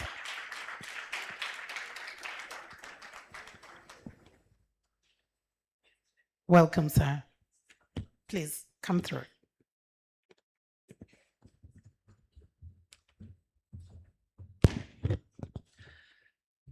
Honorable Minister and all Ugandan officials, Dr. Palina Chivangu, UN Women Country Representative, and all excellencies from UN institutions, excellencies, ambassadors, distinguished guests, ladies and gentlemen, good afternoon. It's my great honor to join you today for this launch ceremony. On behalf of the Chinese Embassy, I wish to extend my warmest congratulations to UN Women Uganda on the official release of the strategic note. This document marks a new pivotal milestone in advancing gender equality and women's empowerment across Uganda. China highly commends and fully supports this noble endeavor. Thank you. Ladies and gentlemen, women are not only the beneficiaries of development, but more importantly, the pillars of progress. Advancing the women's cause is central to achieving the UN 2030 Agenda for Sustainable Development. At the Global Leaders Meeting on gender equality and women's empowerment, convened in Beijing last year, a profound consensus was reached to accelerate the global progress of women's comprehensive development. Today, as we gather here, translating the spirit of the 2025 Beijing Summit into practical progress remains our shared responsibility to ensure no women or girls are left behind.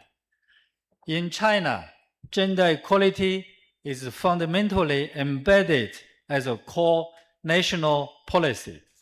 Chinese women proudly hold up half the sky in our modernization journey. As we know, Chinese women are very famous for their spirit of entrepreneurship. Recently, at the state banquet given by Chinese President Xi to the delegation led by American President, there was a very interesting picture between the CEOs of Apple and Tesla, seated a Chinese lady who was a very ordinary worker, but today she's already a CEO of a very famous technology company. So we can see in China, every woman, every female has the opportunity to realize her value through the personal endeavor and effort. So through unwavering efforts, China has won the largest poverty eradication campaign in human history, enabling 690 million women to achieve a moderately prosperous life and meeting the UN Sustainable Development Goal for poverty reduction ahead of schedule. Chinese women participate fully and equally across all walks of life. Notably, the Nobel laureate Tu Youyou and her team made historic contributions by discovering antimethicillin, a breakthrough that continues to shield millions of lives across Africa from malaria, beautifully embodying the power of women in a global public health. China highly commends Uganda's remarkable strides under the leadership of His Excellency President Yoweri Kaguta Museveni. Uganda has successfully integrated gender inclusion into its national development strategy. Today, Ugandan women are leaving indelible marks as visionary entrepreneurs, high-level policymakers, and inspiring world-class athletes. Their resilience and leadership are unlocking the country's vast potential and steering this nation toward Uganda Vision 2040. Ladies and gentlemen, China and Uganda share a deep-rooted, comprehensive, strategic, and cooperative partnership, guided by the outcomes of the FOCAC Beijing Summit and the Global Development Initiative. Our bilateral cooperation has consistently delivered tangible benefits for local women and girls. First, we empower through industrialization. Joint flagship projects like the China-Uganda Mbale Industrial Parks have generated over 13,500 jobs, providing thousands of Ugandan women with a stable and decent income, vocational training, and economic independence. Second, we foster growth through trade. To support sustainable development, China has granted zero tariff treatment for 100% of tariff lines to Ugandan products since 2024. And since this May, this policy is expanded to all African countries having diplomatic ties with China. This opens broader horizons for Uganda's agricultural products and women-led enterprises to access the vast Chinese market with 1.4 billion consumers. Recently, I was in Nika Valley attending the food distribution ceremony through the Chinese government's humanitarian assistance supported by opium. And this local community and the refugees, of course, many of them are women. They are very excited about the zero tariff policy of the Chinese government. And we also encouraged them to take full advantage of this policy. We all know that Ugandan government has a very progressive refugee policy. Some even refugees can have land, and they can also take part in the wealth creation. So we encourage them to take advantage of the Chinese policy of zero tariff. Third one, we invest in community well-being through targeted assistance in education, maternal health, and emergency welfare. We are committed to improving the daily lives and the resilience of women and children at the grassroots level. Every year, we give hundreds of training opportunities to Ugandan technicians and officials, and many of them are, of course, women. We heard their feedback. Many Ugandan women who were in China are very excited, inspired to witness how the Chinese women are participating in the wealth creation.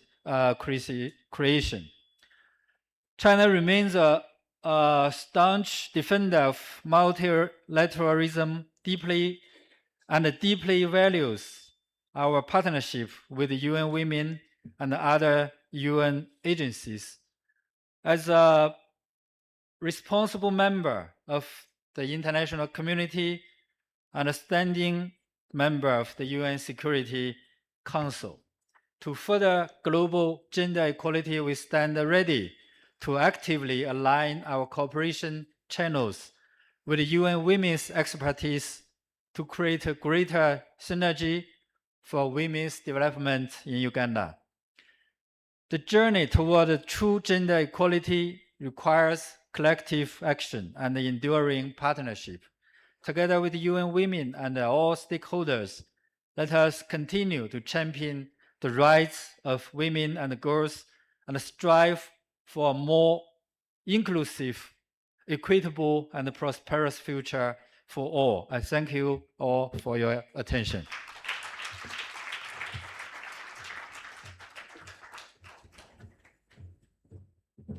Thank you very much, and a special thank you to the Chinese Embassy in Uganda. As we now get to a close, we get to remind ourselves that the talking is done, the presentations are done, the bigger conversation is going to be about the implementation of whatever we've put in black and white today. I now want to officially bring a close to this conversation by inviting the UN Women Country Representative back, Dr. Paulina Chiwangu, to officially wrap up the day for us. Let's welcome her back once again. I promise I'm not going to make you dance again. You already danced. Give me 2 to 3 minutes to close this. So allow me to say thank you to all of you for joining us today for this launch of UN Women Strategic Note 2026 to 2030. As we conclude, I would like to leave us with one central reflection. Gender equality cannot continue to sit at the margins of development conversations while we expect transformation outcomes. If we are serious about resilience, if we are serious about economic transformation, if we are serious about peace, if we are serious about climate adaptation, if we are serious about governance and inclusive growth, then women and girls must be active drivers of development rather than being sidelined as beneficiaries alone. Over the course of today's discussion, we have held strong commitments, thoughtful reflections, and important calls to action. But perhaps the most important message is that the next 5 years cannot be business as usual. We cannot.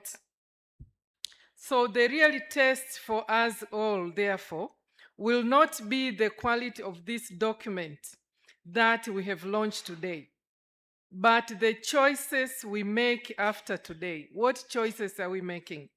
We must invest differently, we must partner differently, finance gender equality at the scale which is required, and place women and girls at the center of recovery, governance, technology, climate action, and economic transformation, not as an afterthought, but as a strategic priority. As we leave this room today, I hope we carry with us a shared understanding that advancing gender equality is not only the right thing to do, but it is one of the smartest investments Uganda can make for stability, prosperity, and sustainable development. UN Women, we remain full committed to walking this journey with all of you, for all women and girls of Uganda and all women and girls of this world. Thank you once again for your partnership, your trust, your continued commitment and support. Thank you.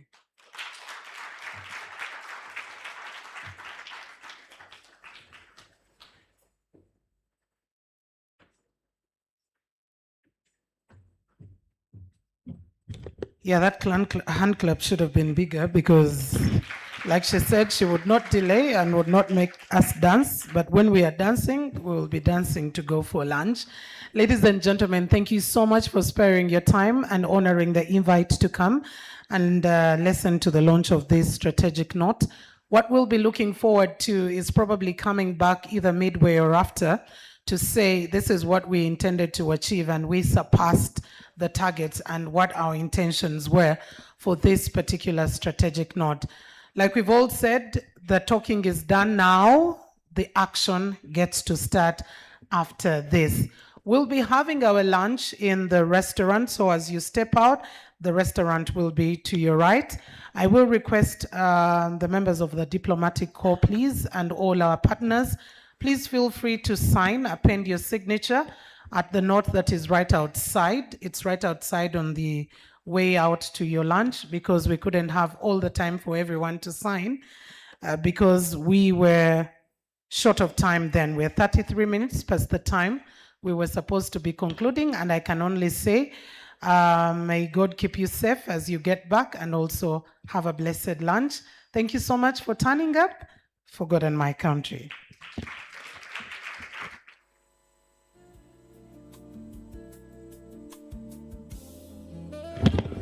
Feel free to say hello to your neighbor.